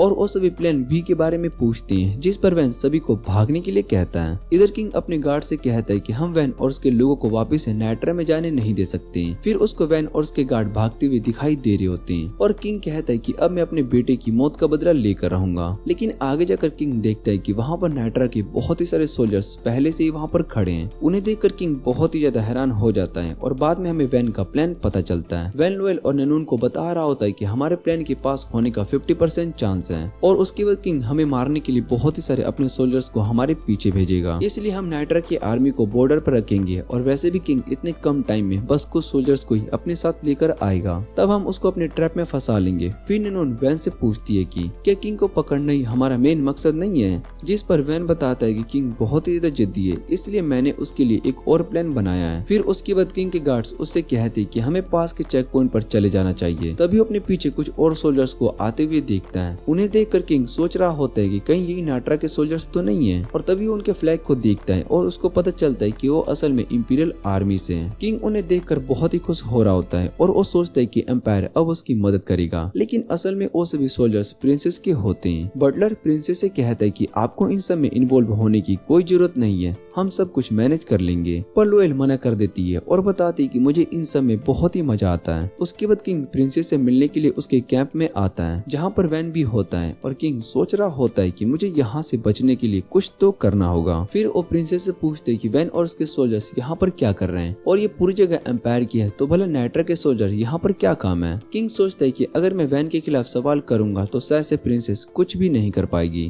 तभी एम्बेसडर बताता है कि नाइट्रा के सोल्जर और एम्पायर दोनों यहाँ पर नोटिस करने के लिए आए हैं। फिर हम दूसरे एम्बेसडर को देखते हैं जो कि नैनून के साथ बैठकर बात कर रहा होता है और नैनून उन्हें अपने प्लान के बारे में बता रही होती है। वो एम्बेसडर से कहती है कि हमें अपने प्लान को पूरा करने के लिए दोनों की तरफ आर्मी की जरूरत होगी और एम्बेसडर उसकी बात मान लेता है। वो कहता है कि एंजेटल की वजह से हमें बहुत ही प्रॉब्लम हुई है और इधर किंग को सब कुछ पता चलता है। तो वो वैन से कहता है कि क्या तुमने पहले से ये सब प्लान किया था। वो अब बहुत ही उदास हो जाता है और उसको लगता है कि अब शायद से मैं नहीं बच सकता हूँ। और तभी वैन किंग के पास आता है और उससे कहता है कि आपकी हालत तो बहुत ही खराब लग रही है। फिर लोएल किंग से कहता है कि तुम्हें सब कुछ बताना होगा, वरना तुम्हें पता है कि आगे तुम्हारे साथ क्या हो सकता है। इधर किंग सोचता है कि शायद से अब मुझे अपनी जिंदगी और मौत के बीच में किसी एक को सिलेक्ट करना होगा। वो प्रिंसेस को रेबिलियन के बारे में सब कुछ बताने लगता है और उसके बाद हम देखते हैं कि लोएल नैनून को उसकी मदद के लिए थैंक्स कह रही होती है। लोएल बताती है कि अब हमें यहाँ से जाना होगा और नैनून उससे पूछती है कि क्या तुम अपनी मैरिज प्रपोजल को तोड़ने वाली हो, जिस पर वो बताती है कि इस समय एम्पायर की हालत सही नहीं है, इसलिए मुझे ये डिसीजन लेना होगा। और नैनून उससे पूछती है कि तुम्हें वैन पसंद नहीं है। ये सुनने के बाद लोएल उससे पूछती है कि तुम्हें इस बारे में कैसे पता है। और नैनून बताती है कि मुझे ये बात एकेडमी के दिनों से पता है। जो सुनकर लोएल का फेस रेड हो जाता है और वो बताती है कि मेरे अंदर वैन के लिए कुछ फीलिंग्स हैं, लेकिन मैं उसको नहीं बता सकता हूँ। उसके बाद वैन लोएल से कह रहा होता है कि अब सब कुछ सॉल्व हो चुका है, इससे आगे तुम सब कुछ अच्छे से मैनेज कर सकती हो। फिर लोएल वैन से पूछती है कि तुमने आखिर इतना रिस्क क्यों लिया। तुम चाहते तो अपनी कोई भी स्पाई को भेजकर किंग पर अटैक करवाना चाहते थे, या तुम उन्हें टॉर्चर भी करके सारा कुछ बाहर निकलवा सकते थे। और वैन बताता है कि मैंने इस बारे में सोचा था, लेकिन मैं तुम्हें दिखाना चाहता था कि तुम भी ये सब कर सकती हो। ये सुनने के बाद लोएल कहती है कि तुमने ये सब मेरे लिए किया, और उसको वैन की बात याद आती है। वैन ने उसे कहा था कि वो उसकी मदद जरूर करेगा। फिर उसके बाद लोएल वहाँ से जाने लगती है और जाते हुए भी वो नैनून और वैन के बारे में सोच रही होती है कि उन दोनों का रिलेशन सच में बहुत ही अच्छा है। भले नैनून को बहुत ही क्रिटिसाइज किया जाता है, लेकिन वैन हमेशा उसका साथ देता है और मैं चाहती हूँ कि दोनों हमेशा साथ रहें। उसके बाद वैन और नैनून दोनों कार्विन की ओर जा रहे होते हैं और वैन बता रहा होता है कि कार्विन का किंग ने हमें इनवाइट किया है, लेकिन मैं यहाँ पर नहीं जाना चाहता हूँ क्योंकि यहाँ जाने से मैं सिर्फ मुश्किल में ही पड़ूंगा। मुझे नहीं लगता कि मैं वहाँ तक सही हालात में भी पहुँच सकता हूँ। और नैनून वैन से अपने बालों के बारे में पूछ रही होती है। उसने अपने बालों का कलर ब्लैक करवा लिया होता है क्योंकि कार्विन के लोगों को फ्रेमिन लोग बिल्कुल भी पसंद नहीं होते। वैन नैनून से कहता है कि मुझे तुम्हारे व्हाइट बाल अच्छे लगते थे। और इधर फ्लाया अपने टीचर से लेविटेशन फेस्टिवल के बारे में पूछती है, जिस पर उसके टीचर बताते हैं कि ये फेस्टिवल असल में लेविता के अंदर मनाया जाता है। इसके पीछे एक स्टोरी है जहाँ पर एक स्ट्रॉन्ग डीमन को लेविथिया के फादर, जो कि गॉड को बहुत ही ज्यादा मानते थे, उन्होंने उस डीमन को हरा दिया और उसके बाद से सभी उनकी मदद से इस फेस्टिवल को मनाते हैं। फिर फ्लाया कहती कि कार्विन ने मेरे भाई को उस फेस्टिवल में इनवाइट किया है और शायद से वो नाइट्रा के साथ अपने रिलेशन को स्ट्रॉन्ग बनाना चाहते हैं। इधर नैनून वैन से कहती कि तुम वहाँ पर कोई भी गड़बड़ नहीं करोगी, और वैन कहता है कि मैं ऐसा कुछ भी नहीं करने वाला हूँ जिससे कि हमें आगे चलकर बहुत ही परेशानी हो। और उसके बाद गार्ड वैन से कहता है कि हम मर्डन गोल्ड माइन के पास पहुँच चुके हैं, जहाँ पर वैन उससे माइनर से मिलता है और डिनर करता है। फिर माइनर वैन को बताता है कि उन्होंने काम के लिए और सारे माइनर को हायर किए, जिससे कि उनका काम बहुत ही जल्दी होने लगेगा और हमें वहाँ पर और भी माइंस मिल रहे हैं। और ये सब सुनने के बाद वैन बहुत ही खुश हो जाता है और अपने मन में सिर्फ गोल्ड के बारे में ही सोचे जा रहा होता है। फिर वैन माइनर से कहता है कि तुम्हें इतनी जल्दी भी नहीं करनी चाहिए, क्योंकि हमारे दुश्मनों की नजर भी इस माइन पर पड़ चुकी है। हगर भी अभी यहाँ पर नहीं है, अगर वो होते तो मुझे इन सब के लिए परेशान होने की कोई जरूरत नहीं होती। फिर गार्ड वैन से पूछते कि आखिर हगर ने रिटायर क्यों ले लिया, और वैन बताता है कि हगर ने फाइट में बहुत ही अच्छा परफॉर्मेंस किया था, लेकिन उसने मुझे पहले ही बताया था कि उसकी बॉडी और उसका साथ और नहीं दे सकती, इसलिए मैंने उसके डिसीजन की रिस्पेक्ट करते हुए उसको रिटायर होने की परमिशन दे दी। नेनोन पूछती कि इस समय हगर क्या कर रहे होंगे, और वैन बता रहा होता है कि हगर इस समय अपने घर पर फार्मिंग कर रहे होंगे और इसी तरह से अपनी लाइफ को एंजॉय करना चाहते थे। लेकिन सच तो ये होता है कि मैं भी उन्हें रोकना चाहता था। दूसरी तरफ हम कुछ लोगों को देखते हैं जो कि अपने स्पाई इविस से पूछते हैं कि क्या नाइट्रा का प्रिंस सच में फेस्टिवल ऑफ स्पिरिट के अंदर जा रहा है। फिर इविस बताती है कि सच है और इस रास्ते से ही जाने वाले हैं। दूसरे लोग कहते हैं कि हमें अब रॉयल लोगों की कोई जरूरत नहीं है, इसलिए हमें इन्हें खत्म कर देना चाहिए और अपनी खुद की एक नई आर्मी बनानी चाहिए। फिर इविस कहती है कि हमें नाइट्रा के अंदर अपना बेस बनाना होगा। उसके बाद हम देखते हैं कि ओएसएन वैन और उनके गार्ड पर अटैक कर देते हैं और वैन का नाइट उनसे कह रहा होता है, लेकिन वो सभी बहुत ही स्ट्रॉन्ग होते हैं, इसलिए नाइट को वैन वहाँ से भागने के लिए कहता है। फिर नेनोन कैरिज को जंगल में ले जाने लगती है और रास्ते में उनका कैरिज भी टूट जाता है। ये देखकर वो असासिन बहुत ही खुश हो जाते हैं और नेनोन वैन से कहती है कि मैं इन्हें रोकती हूँ, तब तक आप यहाँ से भाग जाओ, पर वैन मना कर देता है। और जैसे ही वो दोनों असासिन उनके पास आते हैं तभी कुछ लोग उन्हें शूट करके मार देते हैं। नेनोन उन्हें देखकर कहती कि ये तो मॉडर्न के रेवेंट्स हैं, और फिर वैन उन्हें अपना नाम बताता है और कहता है कि मैं तुम्हारे प्रिंस से मिलना चाहता हूँ। जिसके बाद वो सभी वैन और नेनोन को अपने बेस पर लेकर जाते हैं, जहाँ पर एक लड़की आती है जो वैन को देखने के बाद कहती है कि आप नाइट्रा के प्रिंस हो। फिर उन्हें अपना नाम जीरो बताती है। वो कहती है कि मैं यहाँ पर अपने प्रिंस की जगह पर आई हूँ और उनकी हालत बहुत ही खराब है, जिस वजह से वो आपसे नहीं मिल सकते हैं। कार्वेन के साथ हुई लड़ाई में कार्वेन के किंग ने हमारे प्रिंस का फेस पूरी तरीके से जला दिया है। जो सुनने के बाद नेनोन बहुत ही हैरान हो जाती है। फिर जीनो वैन से पूछती है तुम आखिर कहाँ जा रहे थे, और वैन बताता है कि वो फेस्टिवल ऑफ स्पिरिट्स में जा रहा था। ये सुनने के बाद जीनो अपनी सोर्ड निकाल लेती है और वैन से कहती है कि मेरे पास कोई चॉइस नहीं है, इसलिए तुम्हें अब मरना होगा। उसके कुछ देर के बाद हम देखते हैं कि वैन और जीनो बहुत ही अच्छे से बात कर रहे होते हैं। गार्ड बताता है कि वैन सच में एक जीनियस है और बहुत ही मुश्किल सिचुएशन से बाहर आ जाता है और उसने एक अलायंस भी बना लिया है। फिर नेनोन कहती है कि मुझे लगा था कि इस बार हम नहीं बच पाएंगे, और उसके बाद हमें पास्ट का सीन दिखाया जाता है जहाँ वैन हंसने लगता है और जीनो से पूछते है कि मुझे मारने से तुम्हें क्या हासिल होगा, जिस पर जीनो कहते है कि मैं तुम्हारे और कार्वेन के बीच अलायंस को तोड़ सकती हूँ। फिर वैन कहता है कि तुम्हें क्या लगता है कि तुम अपनी आर्मी से कार्वेन को हरा सकती हो। कार्वेन के पास टोटल 20,000 सोल्जर हैं, जबकि तुम्हारे पास एक या सिर्फ 2,000 ही सोल्जर होंगे, और तुम अपनी इस छोटी सी आर्मी के साथ कार्वेन को नहीं हरा सकती हो। वैन की बातें सुनने के बाद जीनो उससे पूछती है कि तुम कह रहे हो कि मैं तुम्हें यहाँ से जाने दूं, जिस पर वैन उससे कहता है कि मेरे पास एक अच्छा प्रपोजल है जिससे कि हम दोनों को बहुत ही फायदा हो सकता है। हम दोनों को मिलकर काम करना चाहिए। तुम कुछ सोल्जर्स को मेरे साथ कार्वेन भेज दो, जिससे कि मैं पता लगा सकूं कि कार्वेन के सोल्जर ने मुझ पर अटैक क्यों किया था। और जीनो वैन से पूछती तुम्हें कैसे पता है कि वो सोल्जर कार्वेन के हैं। फिर वैन बताता है कि मुझे कार्वेन के बारे में ज्यादा पता नहीं है, लेकिन मुझे यहाँ पर जाना होगा, इसलिए मैं चाहता हूँ कि कोई मेरे साथ वहाँ पर आए, और वैसे भी वहाँ पर होली इलाइट्स के मेंबर्स भी होंगे। हम उनसे बात करके उनसे मदद भी मांग सकते हैं। और वैन की बातें सुनने के बाद जीनो अपनी सोर्ड को वापस से रख लेती है और वैन से कहती है कि तुम्हारा प्रपोजल सच में बहुत ही अच्छा है, लेकिन मैं तुम पर ट्रस्ट नहीं कर सकती हूँ। क्या पता कि तुम ये सब सिर्फ यहाँ से भागने के लिए कह रहे हो। और वैन कहता है कि ट्रस्ट की वैल्यू तभी की जाती है जब उसे तोड़ने का चांस बहुत ही ज्यादा हो, क्योंकि तुमने भी बहुत ही सारे सिचुएशन से निकलने के लिए झूठ बोला होगा, लेकिन फिर तुम ऐसी सिचुएशन में किस पर ट्रस्ट करना है, इससे ही तुम्हें एक अच्छा कनेक्शन बना सकते हो। वैन की बातें सुनने के बाद जीनो बहुत ही खुश हो जाती है और वैन से कहती है कि शायद से मैं तुम पर ट्रस्ट कर सकती हूँ। वो वैन से कहती है कि मैं इस अलायंस के बारे में प्रिंस को भी बता दूंगी। और वैन कहता है कि मेरा और प्रिंस का गोल सेम है। उसके बाद हम नेनोन को देखते हैं जो कि वैन के आइडिया से बहुत ही ज्यादा खुश होती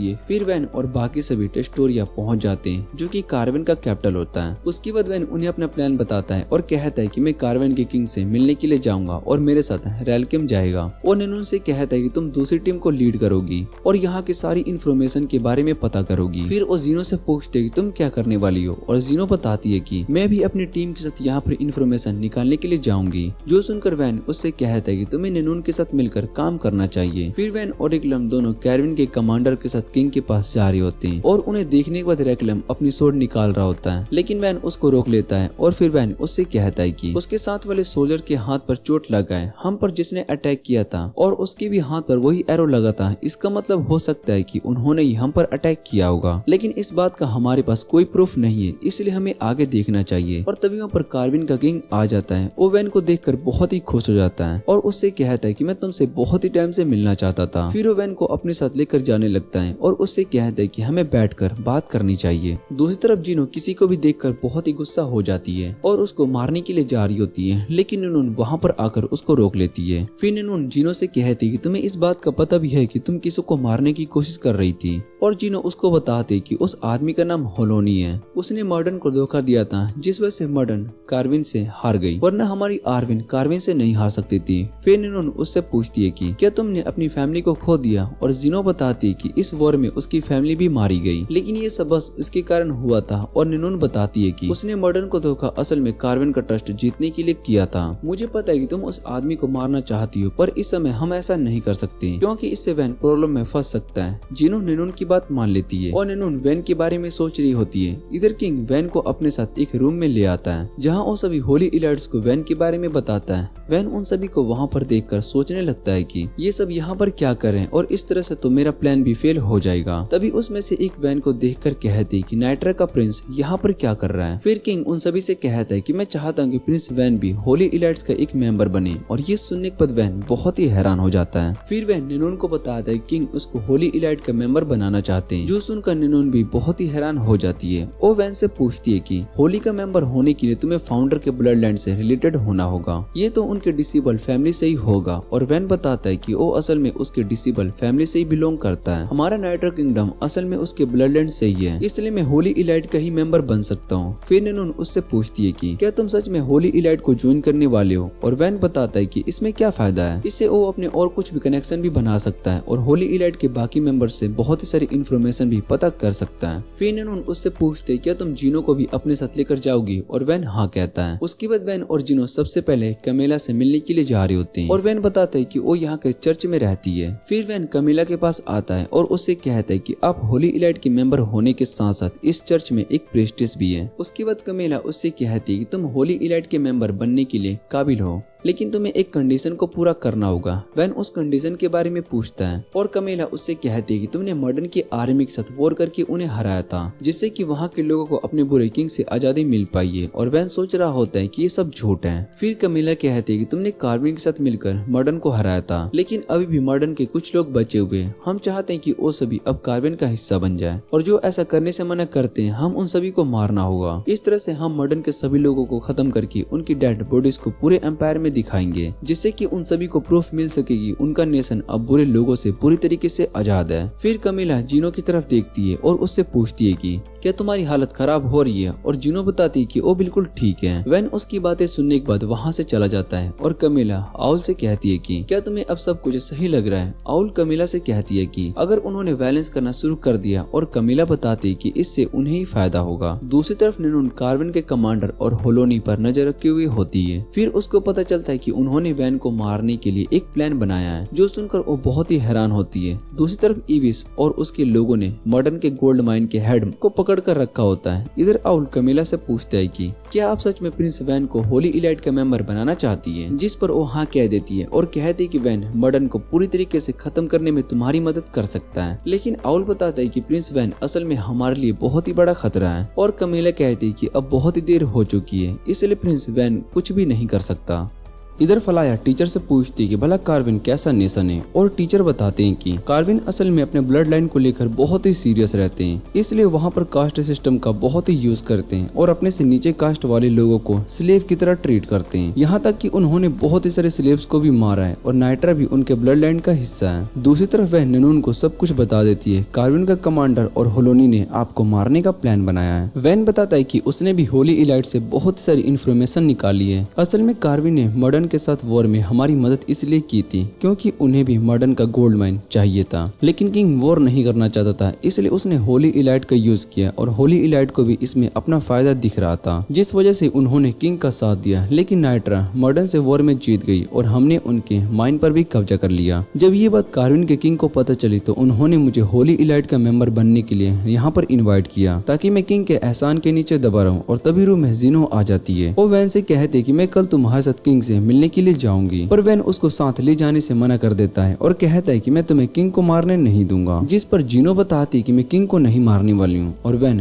जिनो से कहता है कि तुम मुझे एक अच्छा रीजन दो जिससे कि मैं तुम्हें अपने साथ ले सकूं। और जिनो बताती है कि अभी मेरे पास कोई भी रीजन नहीं है, लेकिन मैं तुम्हें जल्दी से एक रीजन बता दूंगी। और वैन उसकी बातें उससे कहता है कि मैं तुम पर ट्रस्ट नहीं कर सकता हूँ। फिर जिनो वैन से वही बात कहती है जो कि वैन ने उससे कहा था। ट्रस्ट की वैल्यू तभी होती है जब उसके टूटने के चांस बहुत ही ज्यादा हो। वैन जिनो की बात मान लेता है और अगले दिन वो दोनों किंग से मिलने के लिए चले जाते हैं, जहाँ किंग वैन को अपने मिनिस्टर होलोनी के बारे में बताता है। वैन सोचने लगता है कि किंग अपने ब्लड लाइन को लेकर बहुत ही ज्यादा सीरियस रहते हैं और शायद से उनके मिनिस्टर को भी ये बात पसंद नहीं है, इसलिए उन्हें बाहर के लोगों से मदद लेनी पड़ रही है। और फिर किंग वैन से कहता है कि तुमने होली इलाइट के मेंबर से बात तो कर ली होगी। वैन बताता है कि उन सभी ने मुझे होली इलाइट के मेंबर बनने के लिए हाँ कर दिया, लेकिन मुझे उनके कुछ कंडीशन को पूरा करना होगा। फिर किंग वैन से कहता है कि तुम लिविता के लिंगनेस को अगर मेरी कोई बेटी होती तो मैं तुमसे उसकी शादी करा देता। जो सुनने के बाद वैन किंग से कहता है कि आपकी तो एक बेटी भी थी। और किंग बताता है कि वो मेरी बेटी नहीं थी क्योंकि उसमें मेरी ब्लड लाइन वाली कोई बात नहीं थी, जिस वजह से मैंने अपनी वाइफ और बेटी दोनों को मार दिया। मुझे इस बात से बहुत ही नफरत हो गई थी कि वो सब मेरे ब्लड लाइन से नहीं है। वैन सोच रहा होता है कि किंग अपनी ब्लड लाइन को लेकर सच में बहुत ही सीरियस रहते हैं। फिर किंग वैन से कहता है कि मुझे तुमसे कुछ बात करनी है। और वैन को लग रहा होता है कि शायद किंग उस गोल्ड माइन के बारे में बात करेंगे, लेकिन मैं उन्हें मना करके यहाँ से चला जाऊंगा। फिर किंग वैन से कहते हैं कि मुझे कुछ फ्रेमन लोग चाहिए जो कि नाइट्रा के अंदर रहते हैं। और वैन ये सुनकर बहुत ही हैरान हो जाता है और वो किंग से पूछता है कि आप उनके साथ क्या करना चाहते हैं, जिस पर किंग बताता है कि मैं उन्हें मारना चाहता हूँ और दोबारा से उनके साथ हंटिंग गेम खेलूंगा। फिर वो वैन से कहते हैं कि तुम्हारे साथ भी एक फ्रेमन गर्ल रहती है, मुझे वो भी चाहिए। और उन्हें की बात कर रहा होता है। वो वैन को अपने साथ ये गेम खेलने के लिए कहते हैं और वैन ये सब सुनकर बहुत ही गुस्सा हो रहा होता है। फिर वैन किंग से कहता है कि मैंने डिसाइड कर लिया कि मुझे आगे क्या करना चाहिए। और किंग उसकी बात सुनकर बहुत ही खुश हो जाते हैं। तभी वैन अपनी जगह से उठकर सीधा किंग पर अटैक करता है और ये देखकर किंग भी बहुत ही हैरान हो जाते हैं। किंग वैन से कहता है कि मैं होली इलाइट का मेंबर हूँ। और जैसे ही वो ये बात कहता है वैन उसको मार देता है। फिर वहाँ रूम में रैकलम आता है और वो सब कुछ देखने के बाद कहता है कि मैं बाहर गार्ड्स को आने से रोकता हूँ। उसके बाद वैन होलोनी पर अटैक करता है और वो जिनो से कहता है कि तुम इसके साथ क्या करना चाहती हो। फिर जिनो होलोनी को मार देती है और कहती है कि मेरा बदला अब पूरा हो चुका है। उसके बाद वैन और नेनुन दोनों कार्विन से भाग रहे होते हैं और नेनुन उससे पूछती है कि आखिर तुमने किंग को क्यों मारा। वो होली इलाइट का मेंबर था। जिस पर वैन कहता है कि अभी हमें यहाँ से निकलने के बारे में सोचना चाहिए क्योंकि बाकी सभी होली इलाइट को भी पता चल गया होगा कि किंग मारा जा चुका है। फिर नेनुन उससे पूछती है कार्विन के सोल्जर हमें ढूंढ लेंगे और वैन बताता है कि वो भी हमारे पीछे नहीं आने वाले हैं क्योंकि उसने पहले ही सब कुछ मैनेज कर लिया है। और हम देखते हैं कि कार्विन में आग लग गई होती है। सभी सोल्जर्स उस आग को बुझा रहे होते हैं और कार्विन में ये रूमर्स फैल गई होती है कि लेवर्ट ने किंग पर अटैक करके उन्हें मार दिया। इधर कैमेलिया भी ये सब देख रही होती है और आउल उससे पूछते हैं कि हमें वैन को यहाँ से जाने देना ठीक होगा। जिस पर कैमेलिया बताती कि हमारे पास दूसरा रास्ता नहीं था और वैसे भी इस समय लेवर्ट ने किंग का मर्डर कर दिया है, जिससे कि कार्विन की हालत बहुत ही खराब हो चुकी है। और कैमेलिया ये सब देखकर बहुत ही खुश होती है और कहती है कि मैं भी इन सब को एंजॉय करना चाहती हूँ, लेकिन मैं ऐसा नहीं कर सकती हूँ, पर मुझे वैन को इन सब के लिए गिफ्ट भेजना चाहिए। और दूसरी तरफ नेनुन के पास एक लेटर आता है जिसे पढ़ने के बाद नेनुन बताती है कि नाइट्रा के सभी नोबल्स अब वैन के खिलाफ हो चुके हैं और उन्होंने नाइट्रा के बॉर्डर्स को भी बंद कर दिया है। जो सुनकर वैन कहता है कि कमांडर हैगर के जाने के बाद सभी नोबल्स को लगता है कि वो भी अपनी मर्जी कर सकते हैं। फिर वहाँ पर रैकलम आता है और वैन से कहता है कि माउंटेन का रास्ता पूरी तरीके से खराब हो चुका है, उसको ठीक करने में 10 दिन का टाइम लगेगा, इसलिए हम बस उस रास्ते से नहीं जा सकते हैं। और वैन कहता है कि हमें अभी नाइट्रा के लिए निकलना होगा। फिर वो नेनुन से कहता है कि मुझे जिनो से कुछ इंपॉर्टेंट बात करनी है, इसलिए तुम उसको मेरे पास लेकर आओ। अगले दिन लेबर्ट अपने सोल्जर के साथ वैन को जंगल में ढूंढ रहा होता है और रास्ते में उन्हें बहुत ही सारा सामान फेंका हुआ मिलता है, जिससे कि वो समझ जाते हैं कि शायद से वैन इसी रास्ते से गया होगा और हमें उसके पीछे जाना चाहिए। फिर दूसरा सोल्जर एल्बर्ट से कहता है कि ये एक ट्रैप भी हो सकता है और लेवर पूछता है कि अगर वैन को नाइट्रा वापस जाना था तो वो माउंटेन वाले रास्ते से क्यों नहीं चला गया। और सोल्जर बताता है कि वहाँ लैंडस्लाइड की वजह से बड़े बड़े पत्थर नीचे गिर गए हैं, इस वजह से वो रास्ता बंद हो चुका है और आगे जाकर लेबर्ट एक आर्मी को देखता है। वो सोच रहा होता है कि ये भला किस नेशन की आर्मी है, उन्होंने अपनी कोई भी फ्लैग को नहीं लगाया था। तभी पीछे से एक दूसरी आर्मी आ जाती है और उन्हें वहाँ पर देखकर सभी बहुत ही हैरान हो जाते हैं। लेबर्ट अपने सोल्जर से कहता है कि हमें आगे की ओर जाना होगा। वो आर्मी से फाइट करते हुए आगे बढ़ रहे होते हैं और इधर इविस कहती है कि प्रिंस वैन हमारे ट्रैप में बच गया। इधर वैन नेनून और जिनो उन सभी आर्मीज को फाइट करते हुए देखकर वैन से पूछती है कि वो सब कौन है। वैन बताता है कि वो सभी नाइट्रा के रेबिलियंस है और मुझे पता है कि उन्होंने नाइट्रा के बॉर्डर को ब्लॉक करके रखा हुआ है, इसलिए मैंने लेबर्ट को अपने ट्रैप में फंसाया है और मैडन की आर्मी ने भी हमारी बहुत ही मदद की है। फिर नेनून वैन से कहती कि अब हमें यहाँ से जाना चाहिए, पर वैन मना कर देता है और कहता है कि हम इन सभी रेबिलियन को खत्म करेंगे। जिस पर नेनून पूछती कि हम इतनी कम सोल्जर के साथ उनसे फाइट नहीं कर सकती। और तभी वहाँ पर कमांडर हैंगर अपने सोल्जर के साथ आ जाते हैं। उन्हें देखकर सभी रेबिलियंस बहुत ही हैरान हो जाते हैं और नेनून कहती कि हैगर तो रिटायर हो चुके थे, तो वो भला यहाँ पर क्या कर रहे हैं। और वैन बताता है कि यह असल में मेरा प्लान था। मुझे पता था कि हैगर के रिटायर के बारे में सुनकर सभी रेबिलियंस बाहर आ जाएंगे। इधर हैगर सभी रेबल्स को खत्म करते हुए आगे बढ़ रहा होता है। वो लेबर्ट को भी मार देता है। उसके बाद हम देखते हैं कि वैन वापस से अपने काम में बिजी होता है और उससे मिलने के लिए मर्डन का प्रिंस आया होता है। वो अपना फेस दिखाता है और सबको पता चलता है कि मर्डन का कोई प्रिंस नहीं बल्कि प्रिंसेस है। वो अपना जिनोविया बताती है और ओवेन को सब कुछ एक्सप्लेन करती है। जब मर्डन पर अटैक हुआ था तो रॉयल फैमिली में सिर्फ वही अकेली बची थी। उसने अपनी आइडेंटिटी को चेंज करके वापस से अपनी आर्मी को खड़ा किया था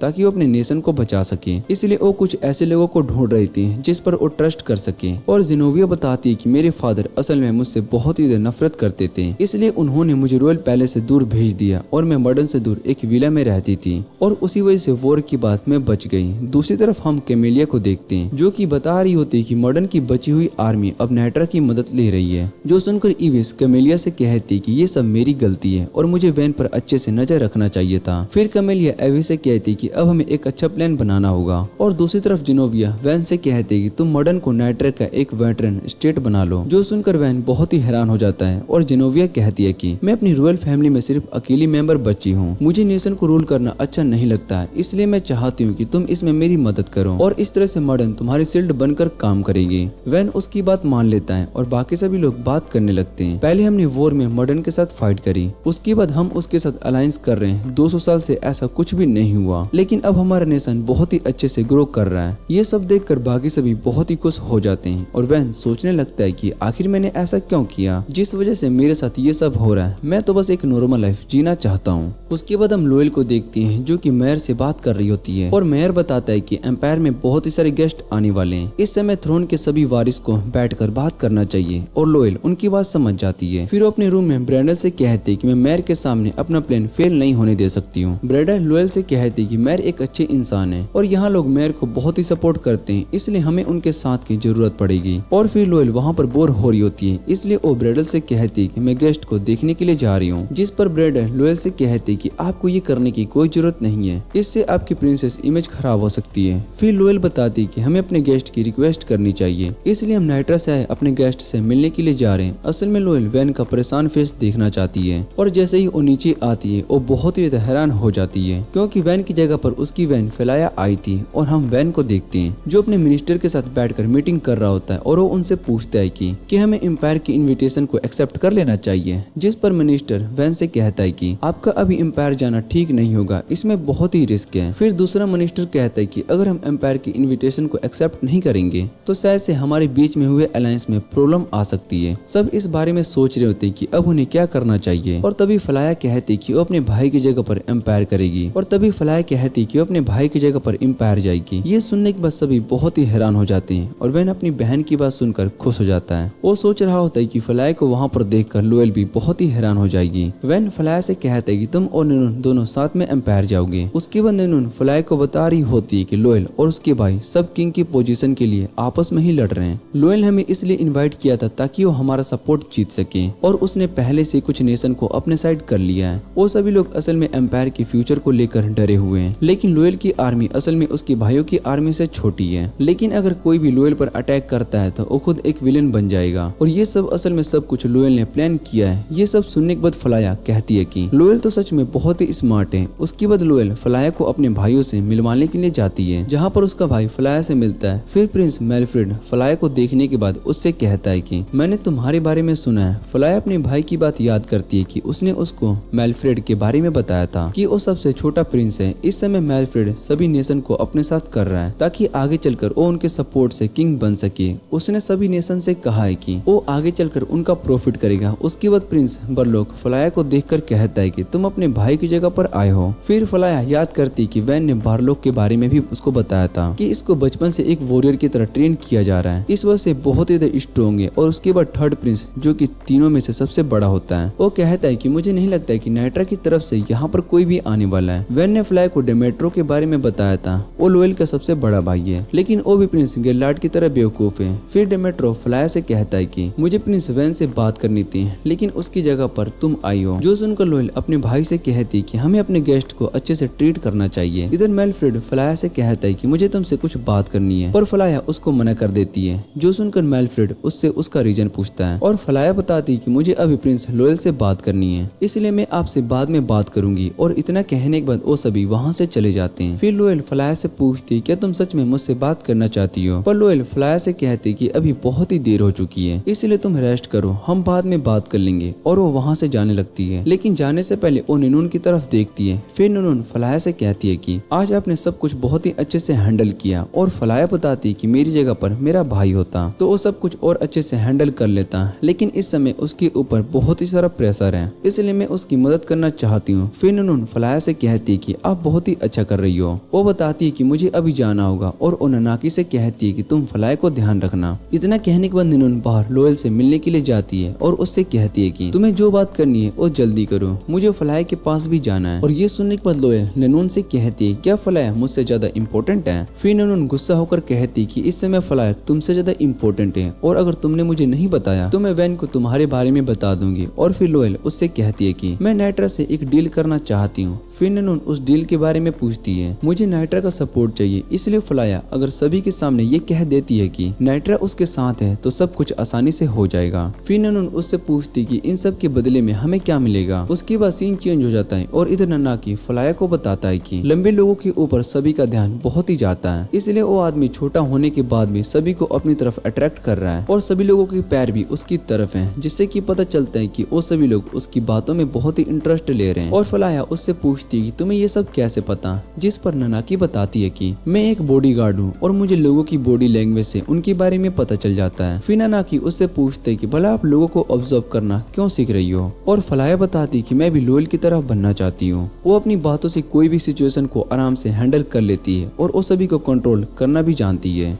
दूसरी तरफ लोएल नूनून से कहते कि मैं सबमिट की सभी इन्फॉर्मेशन तुम्हें दूंगी, मुझे पता है कि इस समय वैन को भी सारी इन्फॉर्मेशन चाहिए, इसलिए तुम्हें मेरी डील को एक्सेप्ट कर लेना चाहिए। और नूनून उससे कहती है कि वैन ने मुझे पहले ही बता दिया था कि तुम किसी डील के बारे में बात करोगी, जिस वजह से उसने मुझे पहले ही तुम्हारे साथ डील करने से मना कर दिया। फिर लोएल बताती कि वैन अपनी बहन के लिए परेशान है, वो चाहता है कि उसकी बहन आगे चलकर कुछ बने। मुझे ये बात पता है कि उसको एम्पायर से कुछ भी फर्क नहीं पड़ता। और नूनून उससे कहती है कि अगर तुम वैन का ध्यान अपनी तरफ करना चाहते हो तो तुम्हें एम्पायर को अपनी कंट्रोल में रखना होगा। और लोएल उसकी बात समझ जाती है और उससे कहती है कि मैं अपनी पूरी कोशिश करूंगी। उसके बाद हम देखती कि लोएल अपने भाइयों के पास आती है और वो सभी शायद से कोई मीटिंग कर रहे होते हैं। अगले दिन मैर नूनून और फ्लाया को पूरा शहर घुमा रहे होते हैं और नूनून सोच रही होती है कि भला मैर हमें शहर क्यों घुमा रहे हैं, शायद से इन सभी को कुछ नाइट्रा से चाहिए होगा। और उसके बाद वो सभी एक असेंबली में आ जाते हैं जहाँ पर लोग पानी की प्रॉब्लम के बारे में बातें कर रहे होते हैं। फिर फ्लाया मैर से पूछती है कि यहाँ पर भला क्या हो रहा है। मैर उसको बताता है कि यहाँ असेंबली में सभी मर्चेंट्स आकर स्टेट्स पॉलिसी पर बात करते हैं, क्योंकि मर्चेंट से यहाँ के शहर को चलाते हैं, इसलिए वो सभी खुद पॉलिसीज बना रहे हैं। और आज का टॉपिक बहुत ही इंटरेस्टिंग है क्योंकि आज पानी की प्रॉब्लम को लेकर बात हो रही है। फ्लाया को ये सब बहुत ही अच्छा लगता है। फिर मैर फ्लाया की तरफ देखकर सोचने लगता है कि नाइट्रा की प्रिंसेस बहुत ही एजुकेटेड है, लेकिन इसके अंदर कुछ और खास बात भी है। दूसरी तरफ डेमेट्रियो बहुत ही ज्यादा गुस्सा हो रहा होता है और वो कहता है कि ये थ्रोन मेरा है और उसको मैं लेकर रहूंगा। वो नाइट्रा पर भी गुस्सा हो रहा होता है और वो कहता है कि उन्होंने यहाँ पर एक छोटी बच्ची को भेजकर गलती की है। वो छोटा सा नेशन मेरे आगे कुछ भी नहीं है, वो सिर्फ अपनी अच्छी किस्मत की वजह से अभी तक सेफ है, पर मैं अब उन्हें उसकी इस गलती और मेरे डिसरिस्पेक्ट के लिए सजा देकर रहूंगा। इधर फ्लाया अपने रूम में सो रही होती है और नूनून कहती है कि फ्लाया कल भी असेंबली में जाना चाहती है, इसलिए ननाकी तुम उसके साथ रहोगी। फिर फ्लाया रूम से बाहर जाती है जहाँ पर उसको लोएल मिलती है। लोएल फ्लाया से कहती है कि मेरे पास समिट की पूरी इन्फॉर्मेशन है और अगर तुम्हें वो चाहिए तो तुम्हें मेरे साथ डील करना होगा। जो सुनने के बाद नूनून उसका हाथ मोड़ देती है और लोएल फ्लाया से कहती है कि मैं यहाँ की प्रिंसेस हूँ, तुम तुम मेरे साथ ऐसा नहीं कर सकती हो। और नैनून उससे कहती है कि मुझे तुम्हारे स्टेटस से फर्क नहीं पड़ता क्योंकि तुम मेरी दोस्त हो।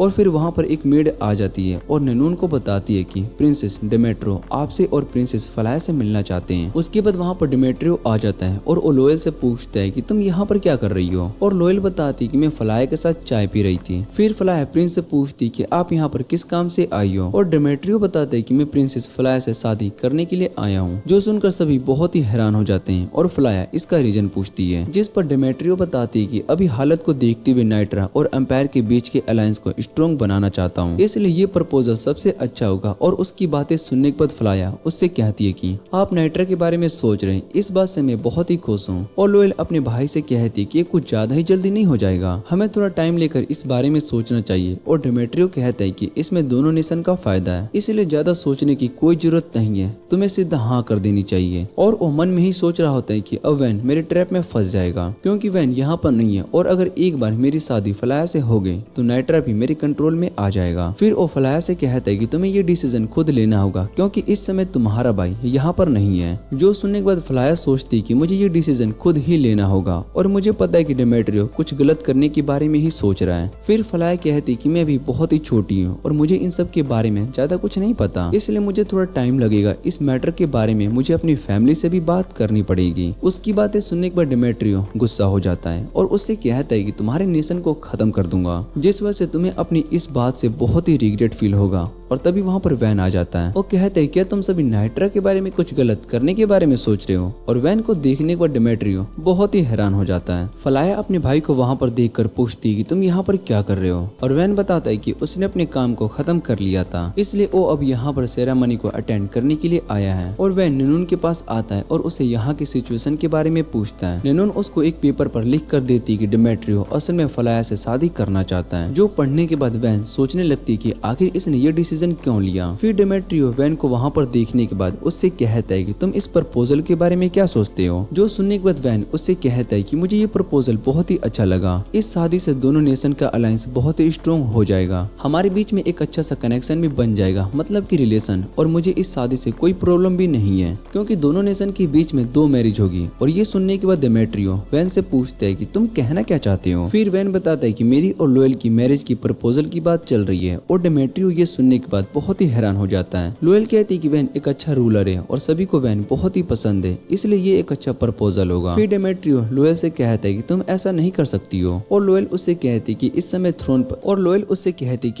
थ्रोन पर कोई भी नहीं बैठा है, इसलिए कोई भी अपना डिसीजन खुद ले सकता है और तुम भी यही कर रही हो। तभी नैनून कहती है कि नाइट्रा फैमिली में एक रूल है कि वो एक फैमिली में 2 शादी नहीं कर सकते। जो सुनने के बाद वैन डिमिट्रो से कहता है कि इसका मतलब है कि शायद से तुम्हारा मैरिज प्रपोजल भी नहीं हो सकता। फिर डिमिट्रो कहता है कि इसके बारे में हम कल बात करेंगे। और इतना कहने के बाद वो वहाँ से चला जाता है। लोयल भी वहाँ से चली जाती है और फलाया वैन को वहाँ पर देखकर बहुत ही खुश हो जाती है। वो वैन से कहती कि आप सही टाइम पर आ गए हो। और वो वैन से पूछती है कि आप इस प्रपोजल के बारे में क्या सोच रहे हो। जिस पर वैन बताता है कि मैं इसके लिए मना कर दूंगा क्योंकि मुझे पता है कि तुम इस शादी से खुश नहीं हो। ये सुनकर लफाया खुश हो जाती है। और फिर नैनून वैन से पूछती है क्या आपका यहाँ पर आना ठीक डिसीजन है। वैन बताता है कि मैंने नाइट्रा में बहुत ही सारे इंपॉर्टेंट काम कंप्लीट कर लिया है, इसलिए मैं यहाँ पर आ गया हूँ। वो सोच रहा होता है कि इस समय लेवेंटेंस क्या कर रहे हैं और वो सोचता है कि वैन को चक्कर आने लगते हैं। नैनून उससे पूछती है कि तुम्हें क्या हुआ। और वैन बताता है कि मैं बहुत ही दिनों से सोया नहीं हूँ, जिस वजह से मैं बहुत ही थक चुका हूँ। और नैनून उसको एक लेटर देती है और कहती है कि लोयल तुमसे बात करना चाहती है। उसके बाद वैन सीधा लोयल के पास आता है और उससे पूछता है कि तुम मुझसे क्या बात करने वाली हो। जिस पर लोयल उससे कहती है कि मैं तुमसे कुछ बात नहीं करना चाहती हूँ। और वैन समझ जाता है और लोयल से कहता है कि तुम चाहती हो कि तुम्हारे भाई आपस में बात कर ले और ये डिसीजन निकाले कि अगला एम्पीरियर किसको बनाना चाहिए। फिर लोयल बताती है कि सोबिट का असली मकसद एम्पीरियर को सिलेक्ट करना नहीं बल्कि वो तीनों असली पावर दिखाना चाहते हैं। वैन कहता है कि उन तीनों ने बड़े बड़े किंगडम को अपने साइड किया है, लेकिन लोयल के पास स्ट्रॉन्ग नेशन का सपोर्ट भी नहीं है, यहाँ तक कि उसको इस समिट का कैंडिडेट भी नहीं माना जाता। और लोग भी नया एम्पीरियर बनना चाहते हैं, इसलिए इतना कम टाइम के अंदर लोयल को अगर सही लोगों के सामने आकर उन्हें इम्प्रेस करना पड़े तो भी ये पॉसिबल नहीं है। और लोयल वैन से पूछती है कि तुम्हें क्या लगता है। वैन लोयल से पूछते है कि तुम बेवकूफ बेवकूफ हो और तुम्हें हार नहीं माननी चाहिए। वैसे भी अगर कोई प्रॉब्लम होगी तो मैं तुम्हारी मदद करूंगा। फिर वैन लोएल से कहता है कि शायद से मेरे यहाँ आने के बारे में कुछ लोगों को पता चल चुका होगा, इसलिए मुझे यहाँ से जाना होगा। और दूसरी तरफ एक सर्वेंट मेल्ड्रिफ को वैन के बारे में बताता है कि वो एम्पेरियर में आ चुका है। यहाँ तक कि वैन और डेमेट्रो के बीच में कुछ बातें भी हुई है। मेल्फ्रेड वैन के रिकॉर्ड्स को देख रहा होता है और कहता है कि वैन सच में एक जीनियस है। उसके जितना स्मार्ट पर्सन कोई भी नहीं था, जिस वजह से एकेडमी की बुक्स में से भी उसके सभी रिकॉर्ड्स को छुपा कर रखा गया है। लेकिन वो नाइट्रा का किंग है और हमारे रास्ते में आ सकता है, इसलिए उसको मारना होगा। जब वो डिमेट्रियस से मिलने के लिए जाएगा तब हम उसको मारेंगे और ऐसे ही हम उन लोगों को खत्म करेंगे जो कि मेरे एम्पेरियर बनने के रास्ते में आएगा। अगले दिन वैन डिमेट्रियस से मिलने के लिए जा रहा होता है और निनून उसके लिए परेशान हो रही होती है। फिर वैन उससे कहता है कि मैं सब कुछ हैंडल कर सकता हूँ और वो निनून से फलाया के बारे में पूछता है, जिस पर निनून बताती कि फलाया इस समय असेंबली गई हुई है और असेंबली में आज टैक्स को लेकर बहुत ही बात होती है। फिर कुछ लोग फलाया के पास आते हैं और उससे कहते कि आप चाहो तो इस डिबेट में पार्ट ले सकती हो क्योंकि आप ये सब बहुत ही इंटरेस्ट से देख रही हो। और दूसरी तरफ वैन भी डेमेट्रियस से मिलने के लिए जाता है, जहाँ मेड उनके लिए चाय लेकर आती है। लेकिन वैन पहले उस मेड को ही चाय पीने के लिए कहती है, जो सुनने के बाद डिमेट्रियो वैन से कहता है कि तुम्हें क्या लगता है कि मैंने तुम्हें मारने के लिए इस चाय में पॉइजन मिलाई होगी। उसके बाद वो खुद चाय को उठाकर पी लेता है और वैन से कहता है कि तुम जैसे डरपोक इंसान से भला कोई कैसे इम्प्रेस हो सकता है। लेकिन उसके बाद में डिमेट्रियो नीचे गिर जाता है और वैन निनून से कहता है कि अब वो सभी हमें पकड़ने के लिए आएंगे।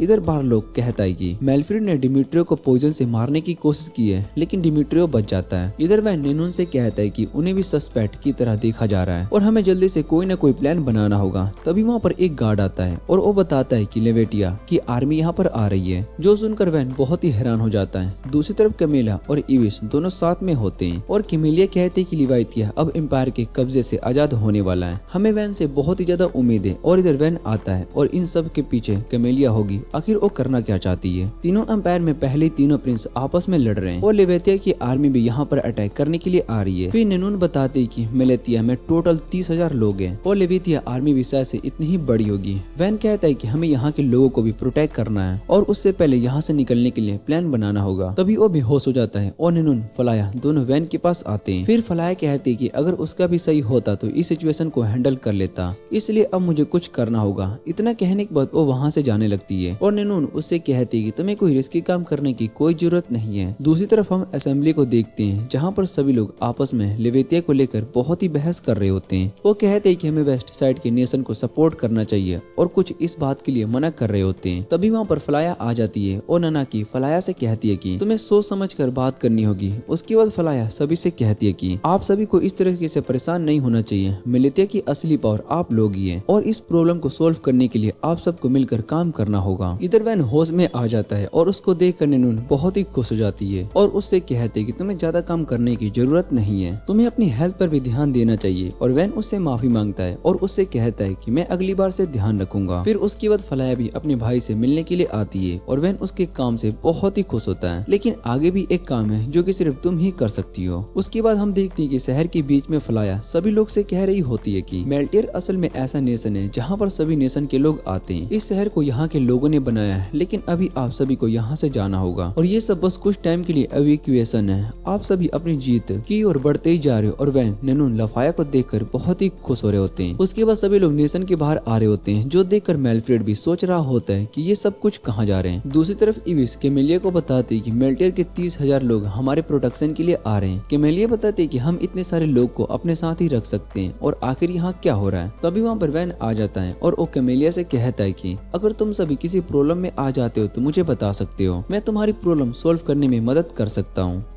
वैन कैमेलिया और किंग गुर्गेन को उसकी मदद के लिए थैंक्स कह रहा होता है और बताता है कि आपकी मदद से हम सभी लोगों को प्रोटेक्ट कर पाए। जो सुनकर कैमेलिया बताते हैं कि हम तो यहाँ पर तीनों प्रिंस की लड़ाई की वजह से आए थे, वैसे भी हम चाहते हैं कि सभी लोग उनके डर से आजाद हो जाएं। और कैमेलिया किंग गुर्वेन से कहती है कि यही हमारा प्लान था, जिस पर वो हाँ कह देता है और वैन उन्हें मेयर के बारे में बताता है, जो कि मिलिटिया को इतने सालों से मैनेज कर रहे थे। फिर वैन उससे कहता है कि तुम अपनी आर्मी के कुछ रिसोर्सेज को हमें दे दो और कैमेलिया कहती है कि अगर हम मिलिटिया के लोगों को अपने प्रोटेक्शन से बाहर निकाल दे तो हम क्या करेंगे। और वैन कहता है कि उसके बाद वो सभी रिसोर्सेस को तुमसे ज्यादा प्राइस में बाय करेंगे। लेकिन लिविटिया के लोग अपनी गॉड पर बहुत ही ज्यादा बिलीव करते हैं, इसलिए वो इस तरह का काम नहीं करने वाले। लेकिन तुम चाहो तो ज्यादा पैसे ले सकती हो। और वैन की बातें सुनने के बाद कैमेलिया सोच रही होती है कि ये सच में बहुत ही स्मार्ट है। अगर मैंने अपने सभी रिसोर्सेस दे दिए तो हमें यहाँ से वापस जाना होगा, और इसलिए वो वैन को मना करने के बारे में सोच रही होती है। लेकिन तभी किंग गुरवेन कहता है कि मुझे तुम्हारा प्रपोजल एक्सेप्ट है। जो सुनने के बाद कैमेलिया बहुत ही हैरान हो जाती है। वो गुरवेन से पूछती है कि तुमने हाँ क्यों कहा। और वो गुरवेन उसको बताता है कि मैं आर्मी का इंचार्ज हूँ, इसलिए मुझे आर्मी के बारे में ज्यादा पता है। और गुरवेन सोच रहा होता है कि वैन असल में मिलिटिया के लोगों को उनके खिलाफ ही यूज कर रहा है, जिससे कि वो अपने नेशन वापस से ले सके और तीनों प्रिंस की पावर भी कम हो सके। फिर कैमेलिया कहते हैं कि हम उन रिसोर्सेज को ही सेल करेंगे तो हम पर ज्यादा होंगे। उनकी बातें सुनने के बाद वैन बहुत ही खुश हो जाता है और उससे कहता है कि मुझे यहाँ से जाना होगा। दूसरी तरफ बाहर लोग सोच रहा होता है कि वैन ने मिलिटिया के लोगों को अब अपने साथ कर लिया है और उन्हें मिलिटिया के खिलाफ कर रहा है। उसके बाद हम देखते हैं कि मिलिटिया के लोग नीचे आ रहे होते हैं। वैन उन्हें देखने के बाद कहता है कि प्रिंस को ये बात अच्छे से पता है, मिलिटिया के लोग उसके लिए बहुत ही इम्पोर्टेंट है, वो असल में उनके लिए प्रॉफिट है, और अगर प्रिंस उन्हें मारने की कोशिश करता है तो वो अपना सारा प्रॉफिट खो देगा। उसके बाद वैन लोएल को एक मीटिंग बुलाने के लिए कहता है जहाँ पर दोनों प्रिंस भी आए होते हैं। वैन उनसे कहता है कि डिमिट्रो को मारने की कोशिश तुम दोनों में से किसी एक ने की है, जिस पर वो दोनों हाँ कहने लगते हैं। फिर वैन बताता है कि यहाँ पर स्पाई और असासियन का आना इम्पॉसिबल है, क्योंकि मिलिटिया के अंदर बहुत ही सिक्योरिटी है, इसलिए डिमिट्रो को मारने की कोशिश शायद से उसने खुद की है। और ये सुनने के बाद दोनों कहते हैं कि ऐसा नहीं हो सकता, वो बेवकूफ नहीं है जो खुद की जान ले लेगा। और वैन बताता है कि डिमिट्रो असल में खुद की जान खतरे में डालकर सभी लोगों को अपनी साइड पर करना चाहता है, जिससे कि सभी उसको सपोर्ट करें। और लोएल बताते हैं कि उसको भी यही लगता है, क्योंकि डिमिट्रो असल में सब बिट भी नहीं चाहता था। फिर बाल लोग वैन से पूछते हैं कि अब हमें क्या करना चाहिए। अगर डिमिट्रो ने ये सब किया है तो उसको इसके लिए बहुत ही बड़ी सजा देनी होगी। और वैन बताता है कि तुम उसे अपने सारे रिलेशन खत्म कर दो, जिससे कि अब वो आगे थ्रोन के लिए लड़ सकेगा। और बाल लोग सोचने लगता है कि अगर मैंने वैन की इस आइडिया को एक्सेप्ट नहीं किया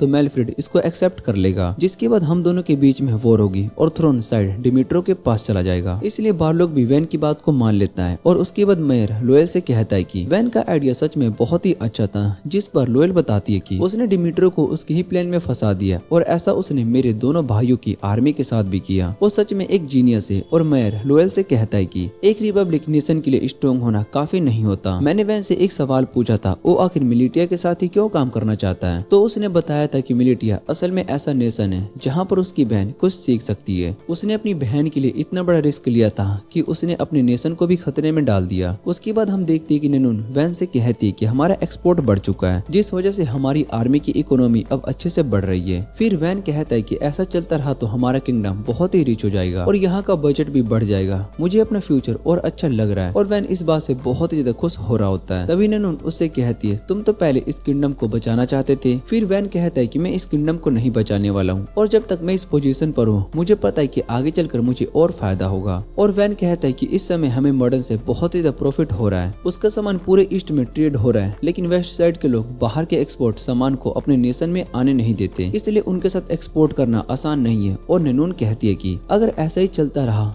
तो मॉडर्न खुद को आजाद नेशन बता देगा, इसलिए हमें दूसरे नेशन से ट्रेड करने के बारे में सोचना चाहिए। और वैन बताता है कि ऐसा कुछ भी नहीं होने वाला। तभी एक गार्ड आता है और वो वैन को कहता है कि आपसे मिलने के लिए कोई सोल्जर्स आया है। इधर दूसरी तरफ जुनेविया भी काम कर रही होती है, और तभी उसका मिनिस्टर उससे कहता है कि प्रिंस वैन सोल्जर्स किंगडम जा रहे हैं, लेकिन वो पहले मॉडर्न को विजिट करेंगे। और जिनोविया कहती है कि अगर ऐसी बात है तो हमें वैन का अच्छे से वेलकम करना होगा। फिर वो मिनिस्टर से पूछती कि हमें अपनी अलायंस को स्ट्रॉन्ग बनाने के लिए क्या करना चाहिए। मिनिस्टर बताता है कि आपको वैन से मैरिज प्रपोजल के बारे में पूछना चाहिए, और इससे दोनों नेशन को बहुत ही फायदा होगा। मुझे पता है कि वैन इस समय इस प्रपोजल से बचने की कोशिश करेगा, लेकिन हम उससे इस बारे में बात करेंगे।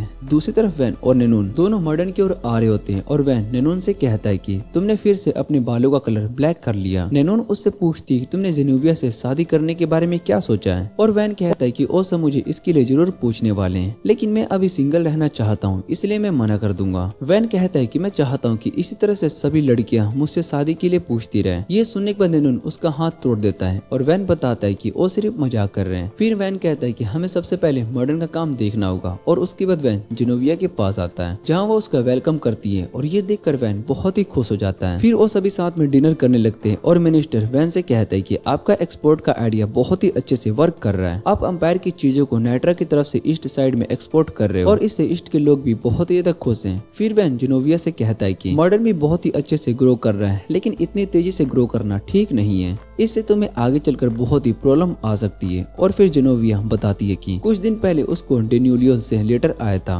वो से हमारी गुड्स को लेकर कंप्लेन कर रहे हैं। और वैन बताता है कि डेलोनियो के किंग असल में बहुत ही ज्यादा यंग है, इसलिए उनके सारे डिसीजन उनके प्राइम मिनिस्टर सीरियस ही लेते हैं और सीरियस नहीं चाहता है कि उसके नेशन में बेकार का कोई सामान आए। फिर जेनोविया वैन से पूछती कि अब मुझे क्या करना चाहिए और वैन उससे कहता है कि तुम अपने एक्सपोर्ट को कंटिन्यू रखो और जब तक कि सीग्रेस यहाँ पर खुद नहीं आ जाता। और उसके बाद वैन सोच रहा होता है कि इन्हें अभी तक मुझसे शादी के बारे में बात क्यों नहीं की। फिर नूनून वैन से पूछती है कि तुमने कहा था कि वो तुमसे शादी के बारे में बात करेंगे, लेकिन उन्होंने तो इसके बारे में कुछ कहा तक नहीं। जिस पर वैन कहता है कि मुझे पूरा यकीन है कि वो असल में इस बारे में जरूर बात करेंगे। और नूनून उससे कहते हैं कि तुम्हें ये सब असल में अपनी ईगो के कारण करना होगा। अगले दिन वैन और नूनून दोनों जीनो के साथ शहर घूमने के लिए आ जाते हैं और वहाँ वो सभी बहुत ही ज्यादा मजे करते हैं। उसके बाद वो सभी मॉडर्न की गोल्डन स्टैचू को देखने के लिए आए होते हैं और वैन जीनो से कहता है कि मॉडर्न बहुत ही अच्छे से ग्रो कर रहा है, जल्दी वो इंडिपेंडेंट भी हो जाएंगे। और जीनो बताती है कि नाइट्रा और मॉडर्न के बीच में हुआ अलायंस दोनों नेशन के लिए बहुत ही अच्छा साबित हो रहा है, इसलिए जीनो भी इसको आगे बनाए रखना चाहती है। और वैन सोच रहा होता है कि अब से वो शादी के बारे में उससे बात करेगी। फिर वो दोनों बैठकर बात कर रहे होते हैं और वैन जीनो से कहता है कि मॉडर्न के लोग सच में बहुत ही स्ट्रॉन्ग और एक्टिव हैं। जीनो बताते हैं कि दो किंग के बीच में हुए अलायंस दोनों नेशन के रिलेशन स्ट्रॉन्ग बन जाते हैं, लेकिन इस समय पूरा प्रेशर लेडी जेनोविया पर है। और वैन से कहते हैं कि आप मॉडर्न की बहुत ही केयर करते हो। जिस पर वैन बताता है कि ऐसा कुछ भी नहीं है। और जीनो से पूछते हैं कि आखिर लोग ग्रेट कब बनते हैं, लेकिन जीनो को इस बारे में नहीं पता होता। और वैन बताता है कि रॉयल फैमिली के सभी लोग असल में ग्रेट होते हैं क्योंकि उनका पहले से इतना बड़ा स्टेटस होता है। पर मुझे अपने ब्लड लाइन के बारे में पता चला है। हमारे फाउंडर असल में एक फार्मर थे और उन्होंने गॉड लिविथिया को फॉलो किया, जिसके बाद वो एक नोबल बन गया। इसी तरह से बाकी सभी लोग नोबल के ब्लड लाइन को चेक किए जाते हैं, तो हमें पता चल सकता है कि वो सभी पहले से कॉमनर थे, लेकिन लिविथिया को फॉलो करने के बाद वो सभी नोबल बन गए थे। मैं सभी लोगों के बारे में इतना इसलिए सोच रहा हूँ क्योंकि आगे चलकर वो सभी भी नोबल बन सकते हैं। खुद को ग्रेट बनाने के लिए वो अपनी फैमिली के रिलेटेड एक कहानी बना देंगे। और जीनो उसकी बात को सुनकर बहुत ही हैरान हो जाती है। वो समझ जाती है कि वैन सच में एक जीनियस है। और वैन जीनो से पूछता है कि जेनोविया ने मुझसे शादी के बारे में क्यों नहीं पूछा, जिस पर जीनो बताती है कि शायद से वो अभी नेशन के कामों में बिजी है। और वैन बताता है कि अगर उसने मुझसे शादी कर ली तो उसको इन सब के बारे में सोचने की कोई जरूरत नहीं पड़ेगी। और जीनो कहते हैं कि आपकी बात सच है, लेकिन इसका कोई दूसरा रीजन भी हो सकता है, जैसे कि जेनोविया को आप पसंद नहीं होंगे। और ये सुनने के बाद वैन बहुत ही हैरान हो जाता है। वो अपने रूम में भी इसी बात को सोचे जा रहा होता है कि भला कोई उसको रिजेक्ट कैसे कर सकता है। नूनून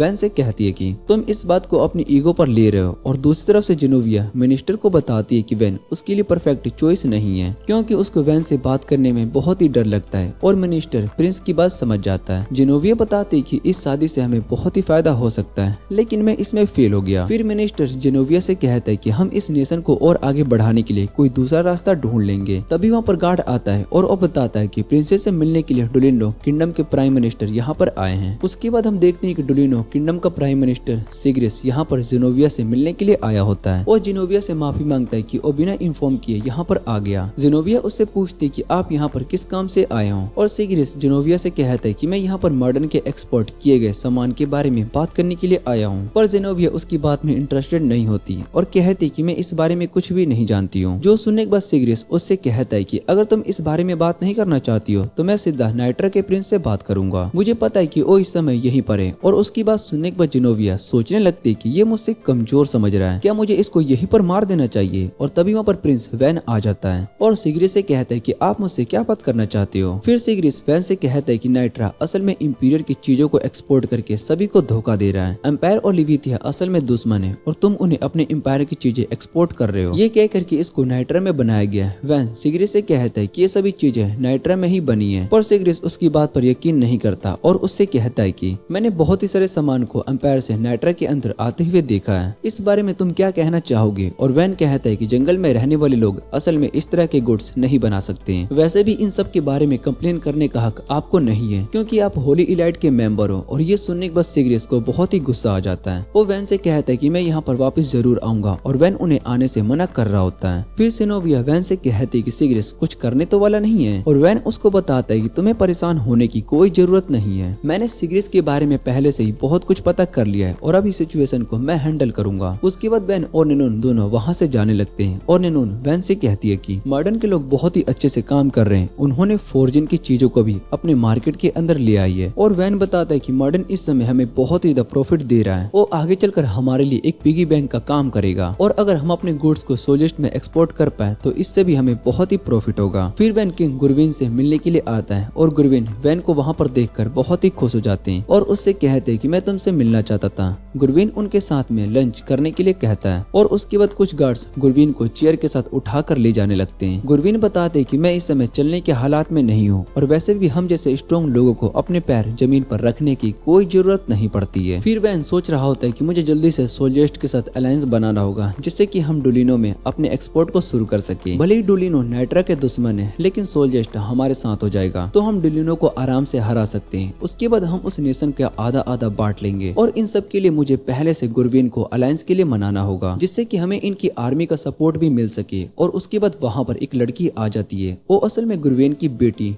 टोर्चिला होती है। वो वैन से कहती है कि मैं भी तुम्हारे साथ लंच ज्वाइन करूंगी और तुम्हें हमारे डिश के बारे में बताऊंगी। वैन सोच रहा होता है कि उसको भी भूख लगी होगी इसलिए मैं जल्दी से अलायंस के बारे में बात करूंगा। लेकिन जैसे ही वैन वहाँ का एक डिश खाता है तो उसको वो बहुत ही अच्छी लगती है और अलायंस के बारे में बात करना भूल जाता है। तभी उसको याद आता है कि वो तो यहाँ पर अलायंस के बारे में बात करने वाला था। फिर टोर्चिला उसको और डिश के बारे में बताती है। वैन सोच रहा होता है कि अगर मैं टोर्चिला को अपने साइड कर लूँ तो सोल्जिस्ट अपने आप मेरे साथ अलायंस बना लेगा। फिर वैन और डिश को ट्राई करता है और उसको बहुत ही अच्छा लग रहा होता है। वैन सोच रहा होता है कि अगर मैंने अलायंस बना लिया तो मैं ऐसा खाना नाइट्रा के अंदर भी खा सकता हूँ। और उसके बाद हम देखते हैं कि वैन अपने बेड पर पड़ा होता है, उसने बहुत ही ज्यादा खा लिया होता है और निनून उससे पूछती है कि क्या तुमने अलायंस के बारे में बात करी? जिस पर वैन बताता है कि वो खाने में बहुत ही ज्यादा बिजी हो गया था जिस वजह से वो गुरवेन से बात नहीं कर पाया, लेकिन मैं उनसे इस बारे में जरूर बात करूँ। और दूसरी तरफ जिनोविया सिग्रिस को लेकर बहुत ही परेशान होती है क्योंकि उसको सिग्रिस का एक लेटर आया होता है जिसके अंदर लिखा होता है कि सिग्रिस मॉडर्न के अंदर अपनी कुछ जगह को वापस लेना चाहता है। जिनोविया कहते हैं कि हम सिग्रिस की बात नहीं मानेंगे और उसकी बात सुनने के बाद मिनिस्टर जिनोविया से कहता है कि अगर हमने ऐसा किया तो शायद से सिग्रिस मॉडर्न पर अटैक कर देगा। फिर जिनोविया कहते हैं कि तुम मॉडर्न के बॉर्डर पर सोल्जर को भेज दो। और दूसरी तरफ वैन गुरवेन से बात करने के लिए आया होता है लेकिन गुरवेन उससे कहता है कि मैं भी ब्रेकफास्ट करने के लिए जा रहा हूँ इसलिए हम बाद में बात करेंगे। फिर वैन टोर्चिला के पास जा रहा होता है और उससे पूछते है कि आपके फादर भला कहाँ पर है और वो बताते है कि इस बारे में मुझे भी कुछ नहीं पता।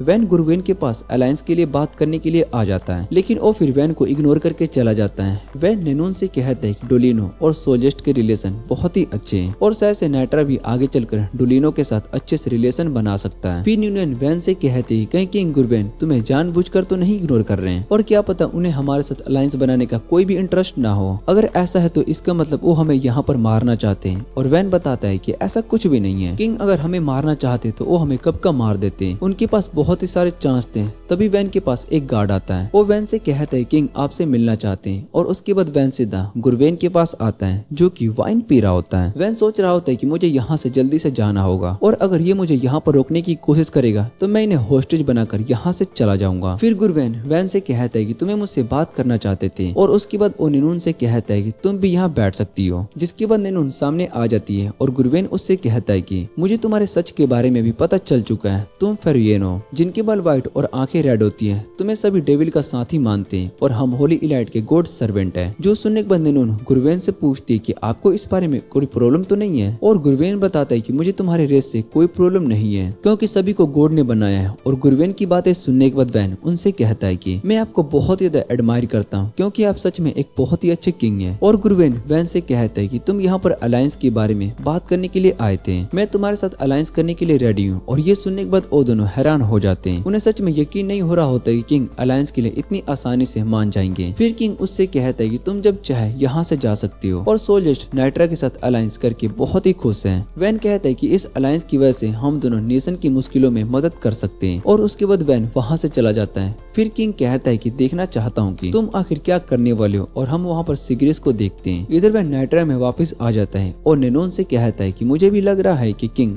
गुरवेन कुछ करने वाले हैं। तभी वहाँ पर एक इंसान आता है और वो वैन को बताता है कि डोलिनो ने मॉडर्न पर अटैक कर दिया है। जो सुनने के बाद वैन कहता है कि सोल्जर्स ने हमारे खिलाफ वॉर कर दी है। इधर किंग गुरवेन से कहते हैं कि मैं वैन को खा जाऊंगा। और दूसरी तरफ वैन कहता है कि उस मोटे पिग ने हमें धोखा दिया है और डोलिनो के साथ मिलकर मॉडर्न पर अटैक कर रहा है। और उसके बाद जेनोविया वहाँ पर आती है और वो वैन से माफी मांगती है और उससे एक दूसरा चांस मांगने लगती है। वैन इस बात से बहुत ही खुश था कि जेनोविया ने हार नहीं मानी। और वैन नेनोन से कहता है कि हम दोनों डुओलिंगो जाने वाले हैं। फिर वो जेनोविया से कहता है कि तुम इन सब के लिए रिस्पॉन्सिबल नहीं हो और तुम्हें बस बाकी सभी को यकीन दिलाना होगा। जो सुनकर जेनोविया कहती है कि इस काम में मैं फेल नहीं होंगी। उसके बाद हम देखते हैं कि वैन और जेनोविया दोनों डुओलिंगो की ओर जा रहे होते हैं। और जेनोविया बताते हैं कि गुरवेन ने नाइट्रा पर अटैक कर दिया है, इसलिए हमें जल्दी से डुओलिंगो जाकर सिगरेट से बात करनी होगी। और दूसरी तरफ हम किंग गुरवेन को देखते हैं जो कि फाइट के लिए रेडी होते हैं। तभी उनके पास एक सोल्जर आता है और वो बताता है कि प्रिंस वैन डुओलिंगो जा रहे हैं। जो सुनकर गुरवेन कहता है कि वो सिगरेट से बात करने की कोशिश करेगा, लेकिन सिगरेट उसकी बात नहीं मानेगा। और उसके बाद गुरवेन नाइट्रा के सोल्जर से फाइट करने लगता है। वो सभी को हराया जा रहा होता है। और इधर जेनोविया वैन से पूछती है कि क्या उसके सोल्जर गुरवेन से जीत सकते हैं। फिर उसके बाद वो दोनों डुओलिंगो आ जाते हैं, जहाँ पर सिगरेट उनका वेलकम करता है और कहता है कि पहले मैं आपके नेशन में आया था, अब आप मेरे नेशन में आए हैं। और जेनोविया सिगरेट से कहती है कि मॉडर्न और अपनी कंट्री के बीच में मिसअंडरस्टैंडिंग हुई है, जिस वजह से ये वॉर हो रही है, इसलिए इसको रोकना होगा। और सिगरेट कहता है कि हम तो मॉडर्न से अपनी वो टेरिटोरी वापस ले रहे हैं जो आपके पास है। और सोलेस्ट मॉडर्न पर अटैक करके टेरिटोरी पर कब्जा कर लेगा और इसके बारे में हम पहले से ही बात कर चुके हैं, इसलिए अब बात करके कोई फायदा नहीं है और तुम यहाँ से जा सकती हो। फिर जेनोविया उससे पूछती है कि आपकी वजह से नाइट्रा और मॉडर्न दोनों खतरे में पड़ चुके हैं, लेकिन अब नाइट्रा पहले से ज्यादा पावरफुल हो चुका है। और ये सुनने के बाद सिगरेट उससे कहता है कि तुम्हें क्या लगता है कि नाइट्रा गुरवेन को हरा सकता है, जिस पर वो मना कर देती है। और सिगरेट कहता है कि सोल्जर्स डुओलिंगो की उस टेरिटोरी पर कब्जा करने के बाद टेरिटोरी हमें वापस कर देगी। फिर जेनोविया सिगरेट से कहती है कि मैं उसके बदले में आपको उससे बड़ी टेरिटोरी दे सकती हूँ। वो सोच रही होती है कि ऐसा करने से बहुत ही सारे लोग मेरा सपोर्ट करना बंद कर देंगे और वैन भी मुझे कमजोर समझने लगेगा। इन सब से मॉडर्न की इकोनॉमी पर भी बहुत ही असर पड़ेगा, लेकिन सब कुछ ठीक करने और इस वॉर को रोकने का ये सबसे अच्छा डिसीजन है। पर सिगरेट मना कर देता है और कहते हैं कि सोल्जर्स जल्दी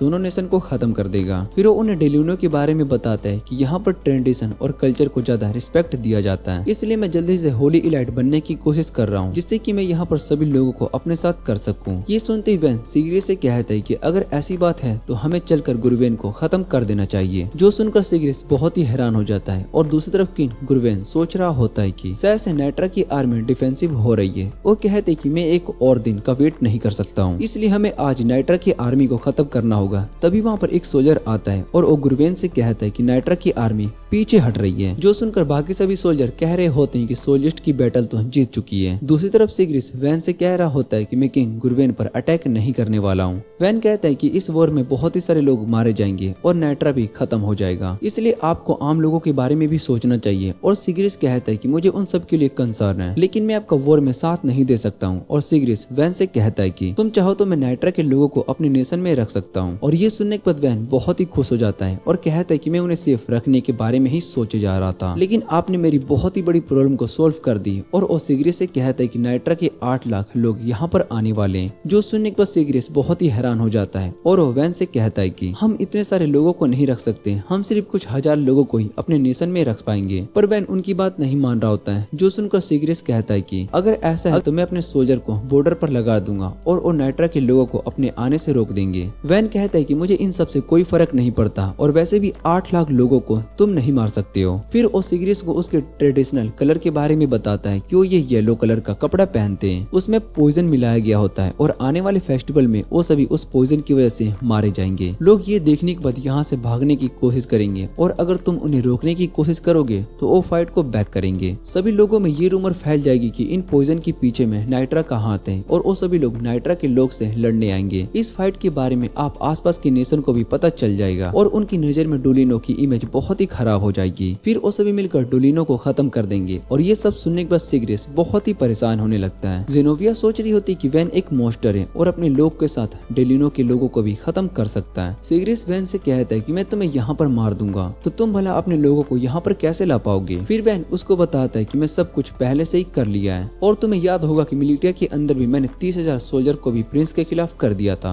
ये सब याद करने के बाद सिग्रिस थोड़ा सा परेशान हो जाता है और वैन से कहता है कि मैंने अपनी बहन से कह दिया कि अगर मुझे कुछ भी होता है तो तुम सभी को नाइट्रा के लोगों को डोलिनो की तरफ भेज देना। और तभी वहाँ पर एक सोल्जर आता है और सिग्रिस को बताता है कि सोल्जर नाइट्रा पर भारी पड़ रही है, जिस वजह से नाइट्रा इस वॉर के पीछे हट रही है। और ये सुनकर ओवेन बहुत ही खुश हो जाता है और कहता है कि जल्दी सोल्जर नाइट्रा को खत्म कर देगी और मेरा प्लान शुरू हो जाएगा। दूसरी तरफ नेनोन और कमांडर हैंगर सब कुछ मैनेज कर रहे होते हैं और तभी वहाँ पर रेलकम आता है। उसको बहुत ही चोट लगी होती है और रेलकम कमांडर से कहता है कि मैं किंग गुरुवेन को नहीं हरा सकता, जिस पर हागर उससे कहता है कि गुरुवेन बहुत ही स्ट्रोंग है और उन्हें हराना आसान नहीं है, इसलिए हमें अपने कदम पीछे हटाने होंगे जैसा कि हमें प्रिंस वैन ने कहा है और उससे आगे कुछ और हैंडल करेंगे। इधर टीचर फलाया बता रहे होते हैं कि कभी कभी वॉर में पीछे हटना भी एक असल में स्मार्ट मूव होता है। जब तक हम इस वॉर को रोक रहे हैं तब तक प्रिंस डुओलिंगो के साथ नेगोशिएशन कर लेंगे। इधर सिग्रिस वैन पर गुस्सा हो रहा होता है और वो कहता है कि तुम ये सब नहीं कर सकते हो। वो सोच रहा होता है कि वैन अपने लोगों की जान को खतरे में नहीं डालेगा और इतना बड़ा गैम्बल करना बहुत ही रिस्की होता है। तभी वैन कहता है कि मैंने वो गैम्बल कर लिया है और ये सुनने के बाद सिग्रिस बहुत ही परेशान हो रहा होता है और वो सोच रहा होता है कि मैं तो होली इलाइट बनने के बारे में सोच रहा था, लेकिन शायद से मेरा सपना पूरा नहीं हो पाया। तभी वैन उससे कहता है कि मेरे पास उस पॉइजन का एंटीडोट है और ये सुनने के बाद सिग्रिस सोचता है कि मेरे लोग अब पॉइजन से नहीं मरेंगे। वैन सिग्रिस से कहता है कि तुम्हें मेरा साथ देना होगा और दूसरी तरफ सोल्जर्स की आर्मी नाइट्रा पर भारी पड़ रही होती है। हागर कहता है कि वो हमारे बहुत ही पास आ चुके हैं और तभी वहाँ पर नाइट्रा के सोल्जर और डोलिनो एक सोल्जर दोनों साइड से आ जाते हैं, जो देखकर सोल्जर्स की आर्मी कहती है कि नाइट्रा को डोलिनो दोनों वॉर के लिए आई है। किंग गुरुवेन कहता है कि डोलिनो हमारे साथ मिलकर नाइट्रा पर अटैक करेगा और सोल्जर किंग को वहाँ से चलने के लिए कहता है, जिस पर किंग कहता है कि हम डोलिनो को क्रॉस करेंगे ताकि डोलिनो नाइट्रा से फाइट करे। उसके बाद हम दोनों आर्मी पर अटैक करके उन्हें खत्म कर देंगे। और तभी वो वैन की ओर देखता है। हागर और रेलेकम दोनों गुरुवेन पर अटैक करते हैं, लेकिन गुरुवेन उन्हें रोक देता है और नेनोन सीधा आकर गुरुवेन पर अटैक करती है, जिससे कि वो नीचे गिर जाते हैं और नाइट्रा ये वॉर जीत जाती है। और उसके कुछ दिनों के बाद वैन गुरुवेन से मिलने के लिए आता है। वो गुरुवेन का साइज देखकर बहुत ही हैरान हो जाता है, क्योंकि वो बहुत ज्यादा पतले हो चुके होते हैं। फिर गुरुवेन वैन से कहते हैं कि तुमने मुझे मारने के बारे में सोच लिया है, जिस पर वैन मना कर देता है। वो कहता है कि मैं आपको भी मारने वाला हूँ और गुरुवेन बताते हैं कि सिग्रिस इस डिसीजन को एक्सेप्ट नहीं करेगा, जिस पर वैन कहता है कि मैं सोल्जर्स के साथ अलायंस बनाना चाहता हूँ, इसलिए आपका मरना सही डिसीजन नहीं है। जहाँ तक बात सिग्रिस की है तो उसको प्राइम मिनिस्टर की जॉब से हटा दिया जाएगा और अब इन तीनों नेशन के बीच में अच्छा अलायंस बन सकता है। और गुरुवेन फिर भी नहीं मान रहे होते हैं और वो कहते हैं कि मुझे बस मरना है, जो सुनने के बाद वैन कहते हैं कि ये आदमी हमेशा मुझे परेशान ही करता है। फिर गुरुवेन वैन से कहता है कि तुम मुझे अपने अंदर के बेस्ट के बारे में भी बता दो। सभी के अंदर एक बेस्ट होता है जिससे कि लोग डिजायर कहते हैं। और फिर वैन उनसे कहता है कि कुछ बातें होती हैं जो कि सुनने के बाद गुरुवेन उससे कहता है कि मैं तुम्हारी बात मान लेता हूँ, क्योंकि मुझे देखना है कि आगे तुम क्या करते हो और आगे तुम अपना अगला प्लान क्या करते हो। नेनोन उसके पास आती है और उससे कहती है कि तुम अभी बहुत ही सारे काम करने वाले हो। वो वैन को बताते है कि मॉडर्न के गोल्ड माइन अब उनके हाथ से जा चुके हैं। और ये सुनने के बाद वैन बहुत ही हैरान हो जाता है। वो कहता है कि शायद से मेरा सपना अब पूरा नहीं हो सकता।